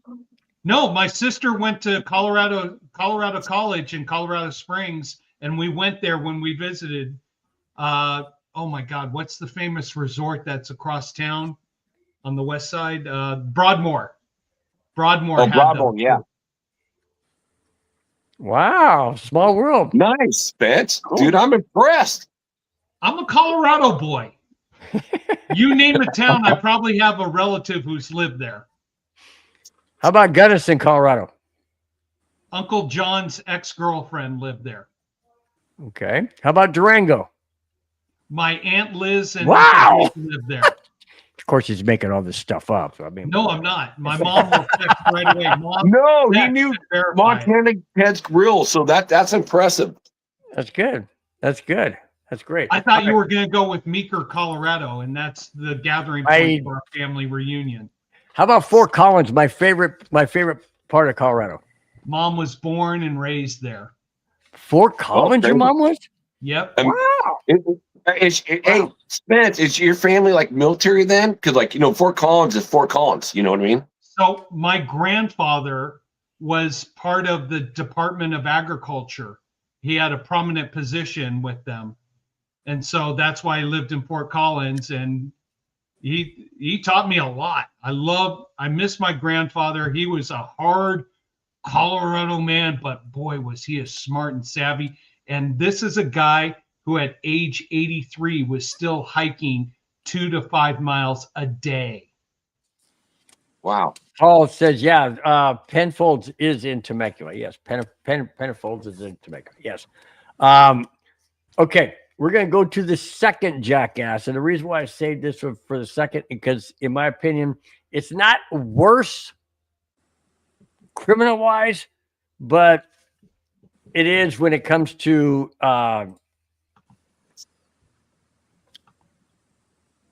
doing stupid stuff. Just doing really stupid stuff. So we'll not do the jackass of the week or jackass theme again till at the end of this one. Bengals wide receiver Jamar Chase has been suspended for 1 game without pay after spitting on the Steelers cornerback Jalen Ramsey during last Sunday's game. The incident happened in the fourth quarter when both Ramsey and Chase mixed it up. Chase spit on Ramsey. Ramsey retaliated with a punch at Chase's face in retaliation. Ramsey was ejected, but Chase remained active due to the refs missing the spitting incident. The league reviewed the incident, and on Monday, they suspended Chase 1 game without pay due to the spitting incident. Do you guys... when you think about Kate, you're pushing your shove and you're in the heat of the game, you're frustrated because you're losing this, that, or whatever. You stoop that low, a la who's that guy for the Broncos who did that? The Broncos or for the on the 49ers. Oh my God. You know what I'm talking about. Come on. The linebacker. Number 53. Come on. Oh, Bill Romanowski. Bill Romanowski. I like Romo. I love Romo. You got to stoop that low to spit in somebody's face because you're upset at something? You're irritated, whatever? Seriously? Johnny, you take this one. I mean, what do you think, John? Johnny. Yeah, no, spitting is out of the question, guys. I mean, like you can't get lower than that. Like Jalen Ramsey, we all know that he's a talker. Mm-hmm. He's a big mouth. He runs his mouth. But to stoop down to his level and get that angry where you're going to spit in somebody's face, that's horrible, and that does not belong in the league at all. Right. Like that's just how I feel. I mean, that takes me back to Jalen Carter and Dak Prescott at the beginning of the season, right? Like, what do you like? I actually wanted to ask you guys about that since you brought it up. Did you guys feel like Carter? Johnny, Dylan Kuzin. Johnny, you're just chilling even if you ain't talking. That's good, dude. I'll tell you That's this. it, Jamar Chase should have been suspended 2 games, and look here's comfy, dude. why. because in every post-game interview, in every post-game discussion, he's like, I didn't spit. And he You said, got it on film, dude. You think the NFL doesn't have pictures? Come on. No, they And all had it. It was definitely But worse that he. How many people asked him, did you spit? And he goes, I didn't spit. I didn't spit. That should have been 2 games right there. I never thought of this. How about you, both you, Jack and Johnny, comment on this? Spitting is a form of assault. It could be blood in the spit or something else. Wow, I've never thought of that. What do you guys think of that? It could be, what if the guy's sick? What if the guy has COVID or something? Nobody knows it. What if he's got, the flu? What do you think, guys? Come in, JoJo. Well, I'll say this for Paul Schaefer: like, you spit, you get hit. That's an amazing comment, and that's what you should be done. But I also see, one of the Broncos offensive linemen who used to piss his pants is now a commentator. He's like, I pissed my pants on purpose. Well, you got bodily fluids out there, right? And he's like, I don't want people to touch me, so I piss my pants before every flipping game. And I've never heard that. Mark Schlereth. I've never heard that before. I've never heard it since. He's like, I don't want people to touch me because, they know I piss my pants, so they're going to have to touch that. Yep. So, what is really worse? Would you want to be peed on or spit on? Yeah, but he's peeing his own pants and not freaking peeing on somebody else. Yeah, he's peeing on his own pants, but you still have to touch the guy, right, to get the room, to get to your quarterback as an offensive lineman. Hey, maybe that's his defense saying, okay, well, if you want to get past me, then you got to, touch where you don't want to touch. So maybe who's going to block down low anyways on a lineman? You don't block down low. Oh, can you imagine? They're both very disrespectful. It's Well, true, but one is a voluntary act towards another person. One's a voluntary act just towards yourself. Well, I think anyone that gets spit on or pissed on, you have the right to, again, defend your territory. Go after the guy. Like what Paul said, hit him. Don't do that. That's just wrong. Yeah, that's true. Paul says, well, if he whips it out and pisses on you, whoa, then maybe. Whoa. What did I just come into? Go back and watch the last part of the show. That is funny as hell, Paul. Whipping it out. Come on.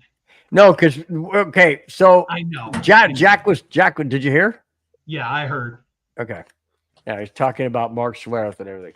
All right, we're going to back out of this Jackass of the Week, and we'll get into a Raider Stadium issue that is quite surprising. We'll be right back in 4 seconds.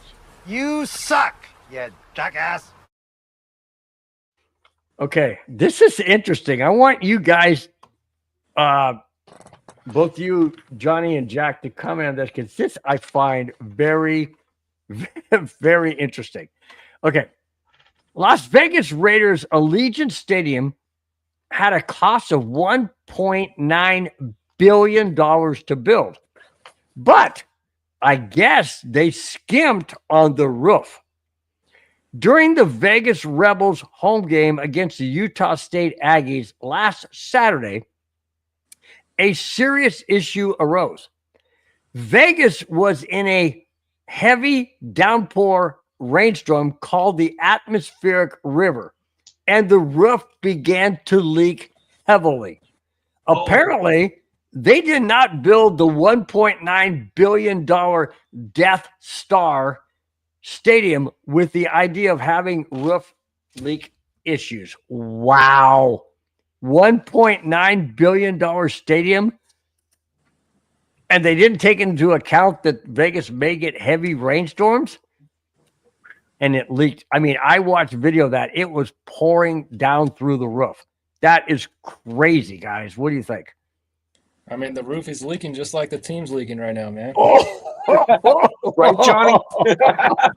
That's the call, Wow, bro. that was the statement of the night, dude. That was the Right. statement of the night. I got to give the claps on that too. I mean, that's all I got to say about that, man. Wow, but what do you think? A $1.9 billion stadium, and you don't take it in any consideration Yeah, no, that's that you crazy. could have, downpour? What do you think, Jack? Man, if that happened, it is what it is. But again, Mark Davis is like charging what he's charging for tickets. It's going to get fixed. So I don't care. And I can't afford to go to the games anyways. I watch it from home. Johnny, I'm probably like you, man. Like you guys, we would mostly like watch the games from our TV. So it ain't my problem. It's their problem. Wow. So, Jack, is it going to get fixed with duct tape or Scotch tape? I don't spend. Duct It's tape. gonna be like mesh with Konas. Yeah. Oh, Madungus has jumped in. Oh, McDungus is in the chat. Oh, I gotta look. Question for the panel: Do we Oh, cheer? sorry, I got it. Do we cheer for the Chiefs to win? Broncos have a 1-game lead for the AFC, or the Colts to win? Chiefs have a losing record. We go for the Chiefs. We've all voiced that one, but Johnny, we didn't hear from you. We're on the Chiefs. Yeah, you got to root for Kansas City. Yeah. No, I think you have to root for KC. I mean, you guys have the tiebreaker, right? Or they have the tiebreaker?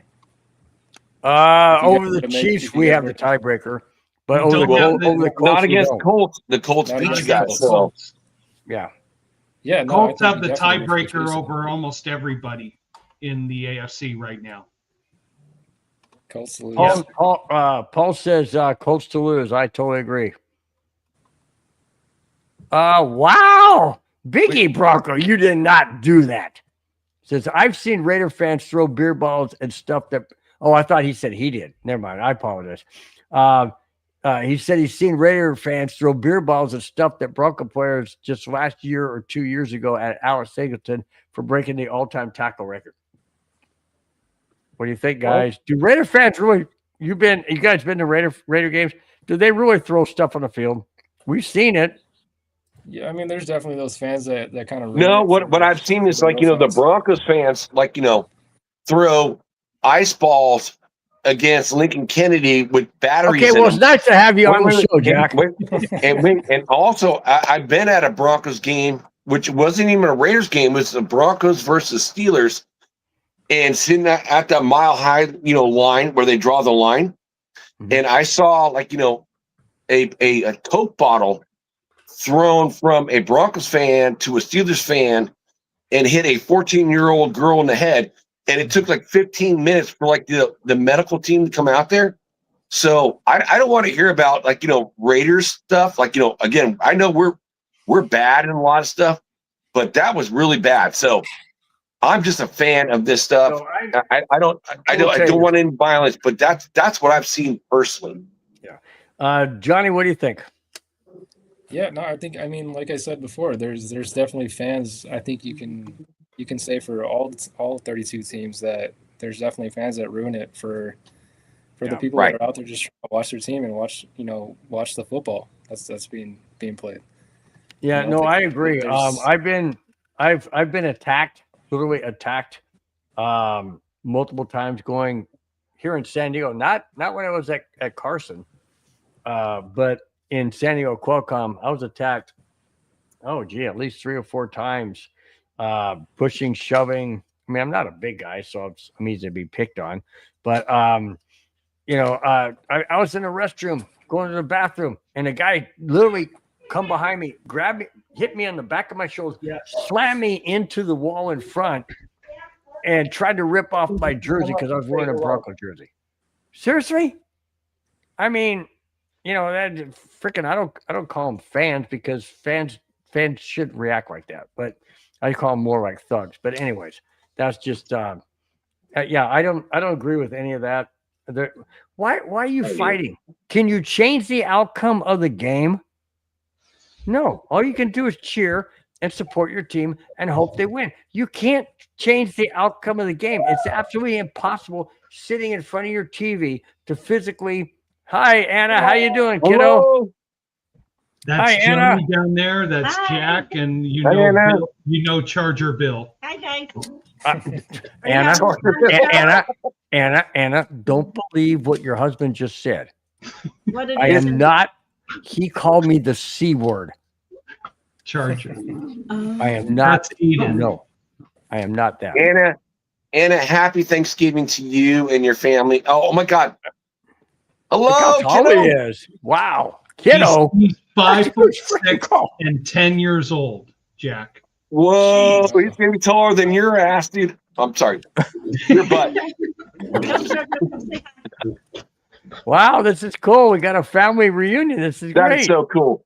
You know, and That's you know, awesome. Smith, you saw my son, you know, walk by and it's like, yeah, I tried to get him in there. Like he didn't want to come in. I'm like, I love that your family does this because this is a family show. And Yep. this is why I love your show. You Thank you. talk to your Appreciate it. mom every single time that she calls, and the family's always in there. So happy Thanksgiving to your family, Spence. 100. Oh, we got one more. Come on. Here's Aw. JoJo. Hi, JoJo. Hi, JoJo. Hope you feel better. Hope you feel better. I heard you weren't feeling good today. You feeling better? Do you feel better? She's Okay. coming All right. around. Good. Good to see everybody. All right. Take care. Yep. Bye. Bye, Anna. See ya. Bye-bye. Bye. And Brando has to Oh. be part of this too. Oh yeah, what a good dog. And Love Rosie. Spence. Oh my gosh, that's another one. I haven't seen Rose. That's a cute one. That's a dachshund. Nice. These are the young wieners, and this is the old wiener. Oh,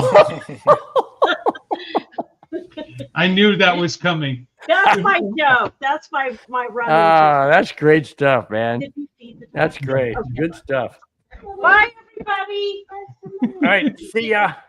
Dinner. Thank you. Okay. Last, like I always say every show, last two topics of tonight's show. Main reason why we have Johnny and Jack on the show is the Broncos bye week, but it's not the Raiders bye week. And we will get into their predictions and their thoughts on what the score will be when the Raiders play this Sunday weekend, when the Broncos are staying at home, relaxing and enjoying their bye week. All right. Raider fans, here you go, guys. Vegas Raiders fans are calling for head coach Pete Carroll to be fired immediately. The Raiders season 2025 has been a disaster. After losing to the Cowboys last Monday, fans started calling for his job. One Raiders fan wrote on X, and I quote, "Bench Geno, fire Chip Kelly." This is crazy. The next one. Get rid of most of the team and start over next year with something good, please. End quote. What do you guys think of that statement from a Raiders fan on X? Go, Johnny. Yeah. I'm sorry, Bill. Say that question one more time for me, brother. The statement was one Raiders fan Basically- wrote on X and said, and I quote, "Bench Geno, fire Chip Kelly, get rid of most of the team and start over next year with something good, please." End quote. Jack, take this one real quick. I'll be right back. All right. Johnny, I got it. It's like, this is not going to be a quick one for me because if you're talking about firing the head coach, which I'm sick and tired of firing head coaches and starting over every single year, then you got to look like who's out there. Like, who's really out there who's going to be your head coach? So, like, do you want a defensive guy? Not me. I like Patrick Graham. I like what he's done. But, other Raider fans like going, oh, we need a defensive guy. So it could be like, again, it's Steve Spagnuolo.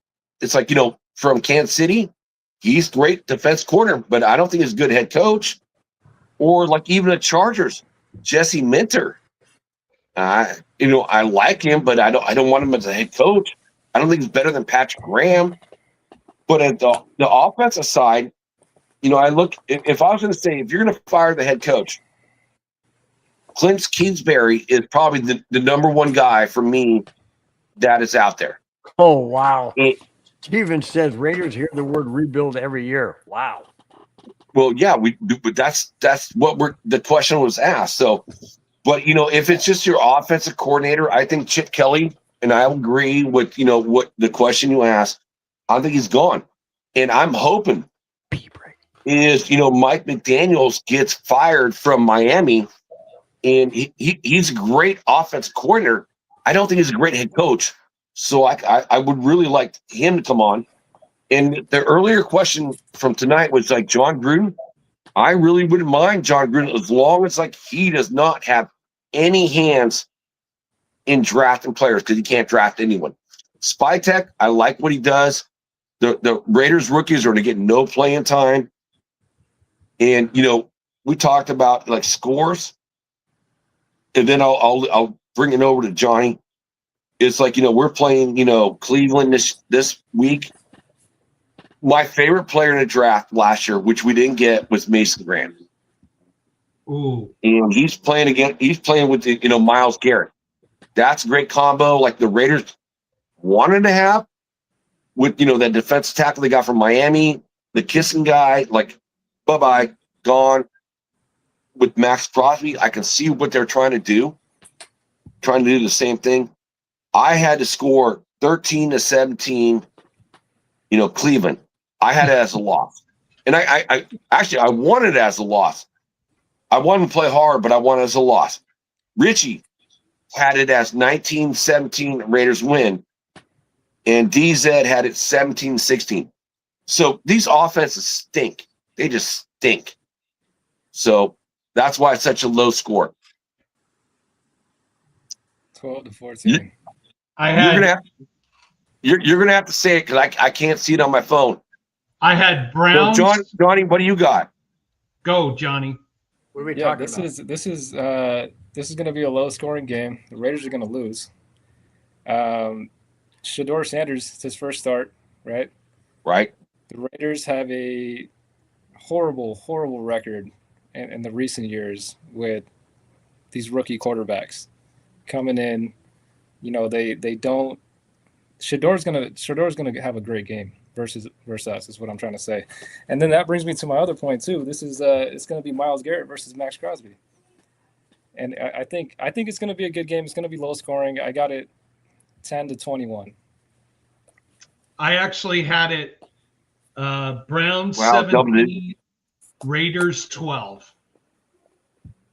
Wow. And where's the game played at? In Vegas. Vegas. Let's just say Wait a minute. And Shador is quarterback over who? Dylan Gabriel. Oh, Gabriel's hurt. Okay. So it's Shador against Geno Smith. Yep. Right. Spence, I'm mirroring you right now, bro. Right?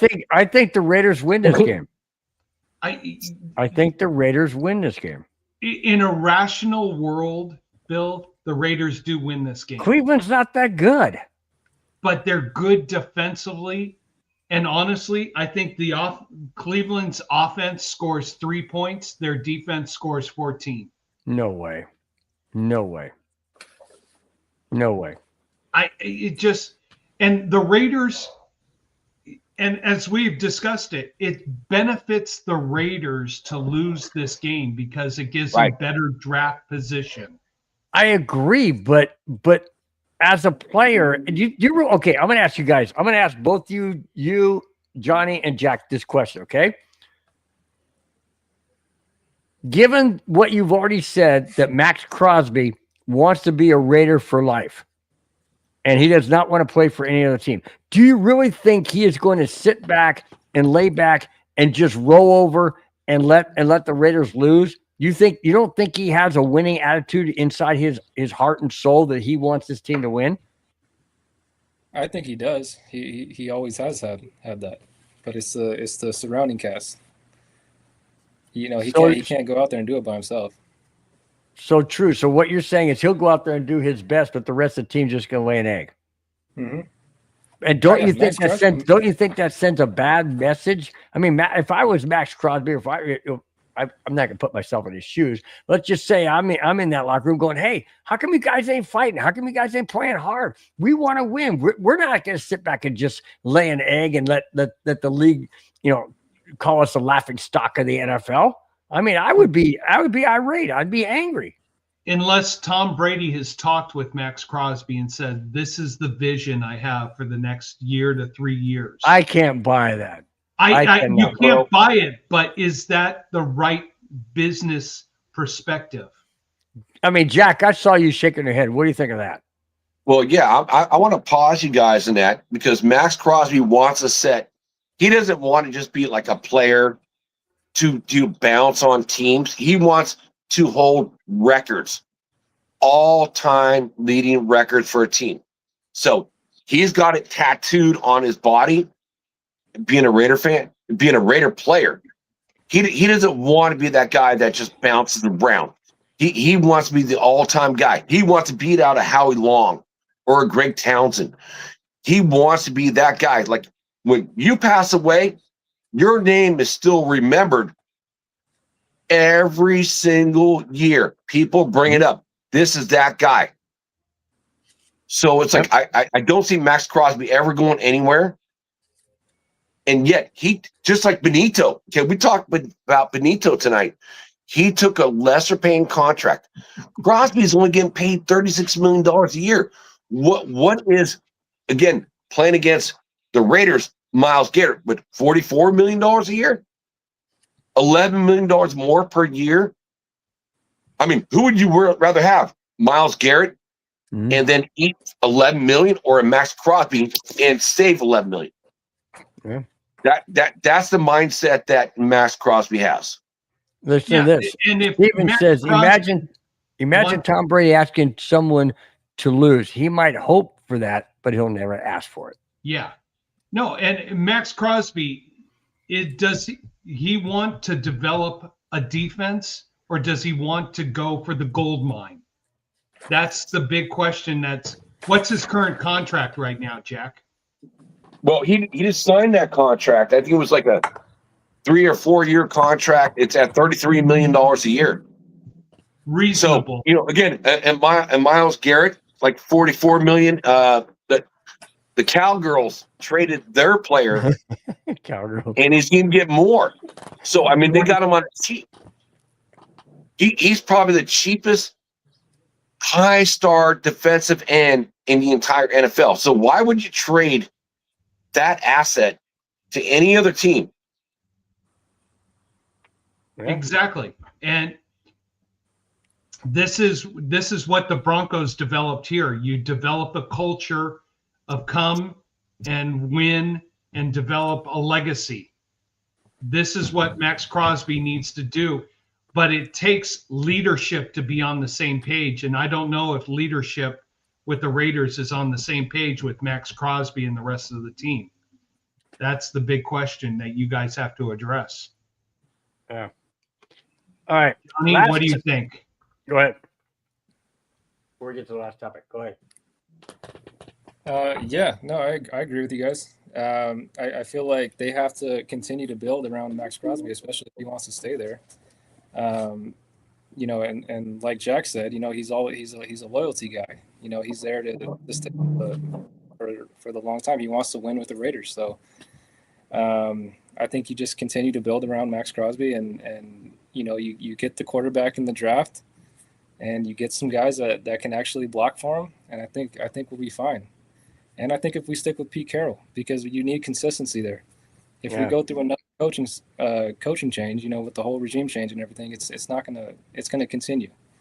So I think we're on the right path. I think you just got to build around our foundation. But Johnny, let me throw this at you. Do you want to keep Chip Kelly? No. No. Yeah. Absolutely. No. Yeah. No. That is one thing that you have to switch. For sure. And I want to switch it up too. I agree. Johnny, 100%. Chip's gone, so we got to find a new OC. But I got to ask, you guys as Broncos fans, you asked us a lot. I thank you for asking us a lot of questions and being on your show. But I have a question for you guys in a way of like, what is the one spot on your team that, to make this Super Bowl run? What is the one thing that's like you feel like kind of holding you back? Because every team has deficiencies, but I see that the Broncos defense is so good. I mean, I haven't seen a defense like this in like so many years. 2015. Yeah. And Bill, we talked about that last night, bro. And it's like, but what is the one position on your team that you feel like that can make you lose or not get to that, threshold? Go ahead, Spence. I'll follow up. A deep wide receiver threat that stretches the field. Someone who can run the post, who can get open 20, 30, 40 yards down the field, who stretches the field. I don't think we have that at wide receiver right now. But other than that, boy, I think just Bo Nix becoming more consistent is part two. There we go. Steven says Right wide there. receiver JK being hurt. That's the problem. Followed up by saying red zone offense lacks overall. My comment will be this: consistency. The Broncos are not consistent on offense. If you look at the Giants game, it took us to the fourth quarter to score 33 freaking points to win 33-32. Against the Chiefs, it was 3-0, 3-3, 6-3, 6-6, 13-6, 13-13. It was constantly back and forth until the end of the fourth quarter. Sean Payton needs to soften the play calling, make it easier for Bo Nix to grasp the play calling and to grasp the playbook and work it to his ability. That, to me, is the most telling thing that the Broncos either are, if they get it corrected, they can go deep in the playoffs. If they don't, it's going to be tough because you've got tough teams. Once the playoff starts, it ain't regular season anymore, guys. It is one and done. And if the Broncos can't figure out the first three quarters and leave it up to the fourth quarter, they're done. And to me, it's got to be consistency. But at the same time, having that mantra and attitude that you can dominate the fourth quarter. I mean, the Broncos right now are a plus 71 points in the fourth quarter. I think it's plus, if I remember right, since the Chargers game, I think it's plus almost 90. Yes, you don't want to be put into a position in the first three quarters. You have to make a comeback in the fourth quarter. But having that mantra, that attitude, that behavior that you can do it. But do you want to leave it up to the fourth quarter? I don't. You don't want to leave it up to the fourth quarter, but knowing that you have that confidence and that mantra gives you that extra spark. That first three quarters, that is something you can learn, you can develop. This is what having the off week, doing it against Kansas City, they stayed with them head to head. Yes, they gave up that touchdown to get behind, but they came back. Mm-hmm. So staying with your opponent, the first three, not necessarily blowing them out, which is awesome and great, but not planning to do it. Stay with them, stay close to them, take the fourth quarter. That's that attitude and behavior. And here's the other thing. The Broncos, big difference between the Broncos this year and the Broncos last year. This year, we're 7-2 in one score games. Last year, it was worse. Look at Kansas City. This year, they're 0-6 in one score games. That's the big difference between being successful and being in the situation that the Chefs are in right now. Yeah, I have one more question for you guys. If the playoffs were going to start today, what, because you guys are good. Hey, man, I've been like preaching your defense all year. What team scares you in the AFC more than Colts. any other AFC team? Colts. Who's in the playoffs right now? But the season ended today. We're in the playoffs. So Spence, what is the team that makes you kind of worried more than any other team? Bill just said, the Colts. How about you? I say Colts because we lost to them. But let me see who's in the playoff picture. Denver. Ravens don't. Bills don't. Bills just lost to Houston. Come on. Look at the little guy. Oh, little buddy. Oh, That's a I cute would say dog. What this- kind? It's the number one Raider fan right here, guys. Too cute. What kind of dog? This is he's a Shih Tzu Maltese. Nice. And he's got his Raiders gear on. I love it. That's so That's cool, awesome. man. That is so cool, dude. Jack, I would say this, and I'm coming back to it. What's his name? Raider? Gizmo. Oh, Gizmo. Nice. Oh, what's the number on the sleeve? Nothing? 00? Yeah, What's the it's nu- just 0-0, man. 00. Oh, There you go, Jim Otto. Okay, wait. I got to pause this. You just have Jim Otto on your dog's jersey. That is my favorite player in NFL history, for the Raiders. Jim Otto is my guy. I saw him on a black and white TV when I was 4 years old, the first game I ever watched, and it was Jim Otto. 1975, I went to the Niners Raider game. Jim Otto retired. But I still remember Jim Otto because he dominated. So you got a dominating little puppy. So that's There you awesome. go. There you go. That's cool. How old? He's 4 or 5, I think. Oh, nice. I'm terrible with the age. That's cool, man. That's cool. Okay, before we go to the last topic, I want to ask Johnny. I know how Jack became a Raider fan. Johnny, how'd you become a Raider fan? Yep.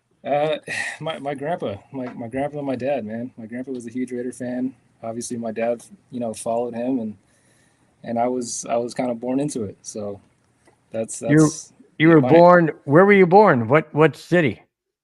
I was born here, man. Oh, okay. Yeah, right here in Marietta. Oh, nice. So, Yeah. but your parents were, or your dad, Yeah, your my grandpa grandpa- were Raider fans. How come they Yeah, were my Raider grandpa fans? So my grandpa he's from San Bernardino, so he grew up out there. So that's what We make money by people who do super chats. Barry, we do this for fun and enjoyment, and whatever money we make goes to our beer fund. So we don't really make money. Hey, ain't no channel here. I just represent Capital Jack channels. Like, I don't make any money. I love talking to great guys to here, there, and there. It's all about fun. Steven Seal says he was born in I think VA is Virginia. And he's a Broncos fan because of his dad. Well, there you go. Amen. There you go. Spence, obviously you were a Bronco fan because you were from Colorado, right? Yeah, well, I'm from Colorado. Plus, also, my parents shipped me off to relatives in Colorado. My Uncle John took me to some Colorado football or Denver Broncos game. I went to a 1985 football game in a huge winter storm where my mom told my uncle, don't go. Of course, we went. And if you ever see the highlights, it was so much snow in Old Mile High Stadium that we got cardboard and we were going down the aisles in cardboard up against the fence. Wow. And we were throwing snowballs at the Charger players. Perfect. Oh, we don't do that, but Bronco fans do that. Well, Anthony says Denver born and raised. His parents too. Awesome. Awesome. What part of, you said Denver. So obviously Denver. Sweet. Hey, Anthony, what part? Where'd you grow up? That's what I'm saying. Well, he said Denver. So I'm thinking probably metropolitan Denver. Metropolitan, Inglewood, Westchester, Westminster. Castle Rock. Castle Rock's not Denver. I don't know. I just know Castle Rock is Wait. Castle Rock. So living in Colorado Springs, so Castle Rock is halfway between Denver and Colorado Springs. So There you go. it's a halfway South point. Denver, Lincoln High School. Lincoln High School, know it very well. There you go. There you go. So that's cool. All right. Now, last topic for tonight. And guys, thanks again, Jack and Johnny, for being part of the show. It's a bye week for the Broncos and the Redskins. I mean, Commanders. And really do appreciate you guys being on, talking some Raider football, mixing it up with some Bronco topics as well. So we're going to finish it off with the Broncos and the Redskins. I mean, Commanders not being flexed out. There was a possibility they may have been flexed out of a week from this Sunday's game. Why? Because the Redskins / Commanders have already been prime time 5 times prior. So therefore, they had the opportunity to flex out. They chose not to, and the Broncos said, we accept. Broncos could have said, hey, if they choose not to, but we don't want to, they could have flexed out. There would have been some issues there because the Redskins / Commanders are home, so they would have the last say. They said, no, we want to be in prime time. Here is the telling part of why I'm a little surprised why they wanted to stay in prime time. Here we go. The NFL has elected to keep the Broncos, Redskins, Commanders, Sunday night game, week 13 in prime time. Denver has won 8 straight, and the Commanders have lost 5 straight. Something will give a week from this coming Sunday. The Commanders have lost all 5 primetime games this season. Yep. Let's hope they get number 6. That's the reason why I'm surprised they decided to keep it in prime time, because they've lost all 5 prime time. But I don't know why they elected to keep it, but I'm glad they did. Denver will be prime time on Sunday, not this Sunday, a week from Sunday, and they will also be prime time on Christmas night, 5 p.m. against the Kansas City Chiefs in Kansas City next month. So there's 2 primetime games, and the last game of the season against the Wagoners could also be flexed into a primetime slot on either a Saturday or a Sunday. Just throwing that out there. What do you guys think of the Broncos and the Commanders being staying in the flex of Sunday Night Football? Is that a good watch? Do you think that's going to be a good watch? Broncos 8-game win streak, Commanders 5-game losing streak, 5 losses by the Commanders in prime time a week from this Sunday. Start us off, Johnny.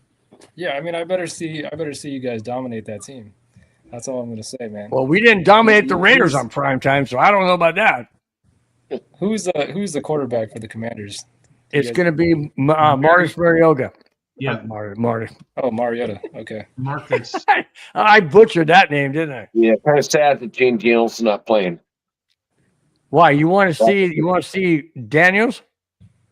Well, yeah, I'm like, this guy right here knows that we all wanted Jaden Daniels on the Raiders. So, but if he's not playing, it's like Marcus Mariota. It's like, yeah, that's a whole different beast. Do you think he's better than Jaden Daniels? No, absolutely not. No, Absolutely Mariota, not. Mariota I would have sneaky traded good. multiple first-round picks to get, Jaden Daniels. Okay.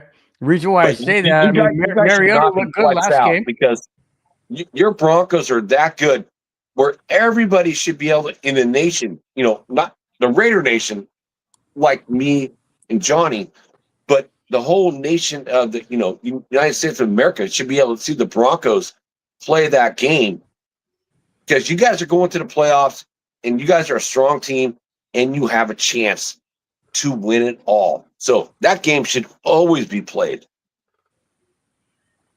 Yeah, true. I don't know. What do you think, Johnny? Yeah, no, like I said, I want to see. I think it's a good watch. I want to see you guys dominate though, because Bill, I'm going to give you a hard time if you guys do not. I know you will. I know you'll show up at the golf course going. You just, I know you'll be in my ear. You'll be in my ear constantly. I'll be rooting for the Commanders though. No. I know you will. Hey, he's a Raider fan. Of course, he's going to be rooting for the Commanders. I mean, I'd be doing the same thing. One last comment in regards to the Raiders and the Cleveland Browns this Sunday. Anybody want to put a? Do you think? All right, let me rephrase this. I think Bill wanted to make a bet. I was just gonna say, do you think that there should be a bet line on this? A friendly bet with all four of us? Nobody's speaking. No, I don't want I think we all have ulterior motives. Right. Spence, you got it, bro.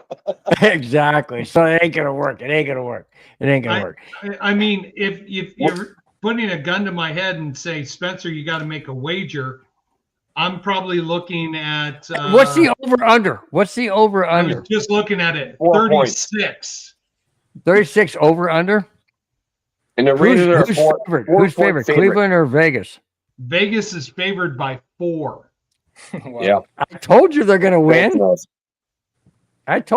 win. Because you get 3 for being a home team, and now they get they get 1 more point for being fair. So I'd say Raiders. Okay, my final score, I never did say it. My final score, Raiders are going to win this game 17-14. What do you mean no, Spence? What do you mean no? We want to root for the Raiders to lose so they can get better draft position. No, we don't. Spence, I like the way you're thinking. But it's the as a Raiders fan. See, he says that because he's a closet Raider. Look at his shirt; it's silver and black. Right? I love it. Spence. Come on. He's a Kings fan. Spence can always say that is a Los Angeles Kings shirt. It got the black. That's what I'm saying. Silver and black. And Spence, Bill. Have you noticed there is no yellow in this hat? There is no yellow back here. Bill, other than the gold for like the Super Bowl. 3 hours last night on the phone and Avalanche, but the Sharks did Photoshop. Spence, the Sharks in the shootout did beat the Kings. Yeah. Woohoo! Hey, no, at least we came back and got that empty net goal to get a point. So I'm not disappointed, but I'm still I just got the look. I know. So you just got the look. So I know, that being said, so you got to wrap up the people in the chat before we go. And then you can duck out, and if you have to, and I'll close it out with these two guys. So, ladies and gentlemen, thank you very much for being a part of the show. David Yonkin, thank you for your comments. James Dreyfus, otherwise known as Corn, thank you very much for being a part of the show. Biggie Bronco, thank you for being part of the show. Richie Rich, love hearing your comments. See Richie Rich on the Wild Wild West show. Kolshi Brand, you're an Colts fan. Thank you for being a part of the show. Victory Lap, appreciate you being a part of the show. Logan, interesting comments you made about Singleton. Okay, we'll let you get away with that. Rod 8672, thank you so much. Ed B, appreciate you being part of the show.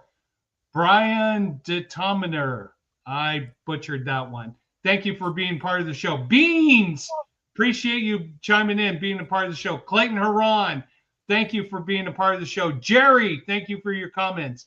Anthony, Chewy, thank you for being a part of the show. Anybody who wants to listen to Raiders information, go to Chewy, CHUYS, his podcast. Great information. Panther Prime Podcast. Thank you for being a part of the show. Aaron Curtis, thank you for being a part of the show. Marvel Save Some. Appreciate you being part of the show. Young Gonzo, appreciate you being part of the show. Bambi Ariana 21, thank you so much. Raider Zach, thank you for joining the show. Appreciate you being part of it. Savage Savvy 8273, thank you so much. Snow Salt, interesting comments you made today. I love that one. Thank you for being part of the show. Dylan, appreciate you being part of the show. Always appreciate you hearing you. Paul Schaefer, thank you so much.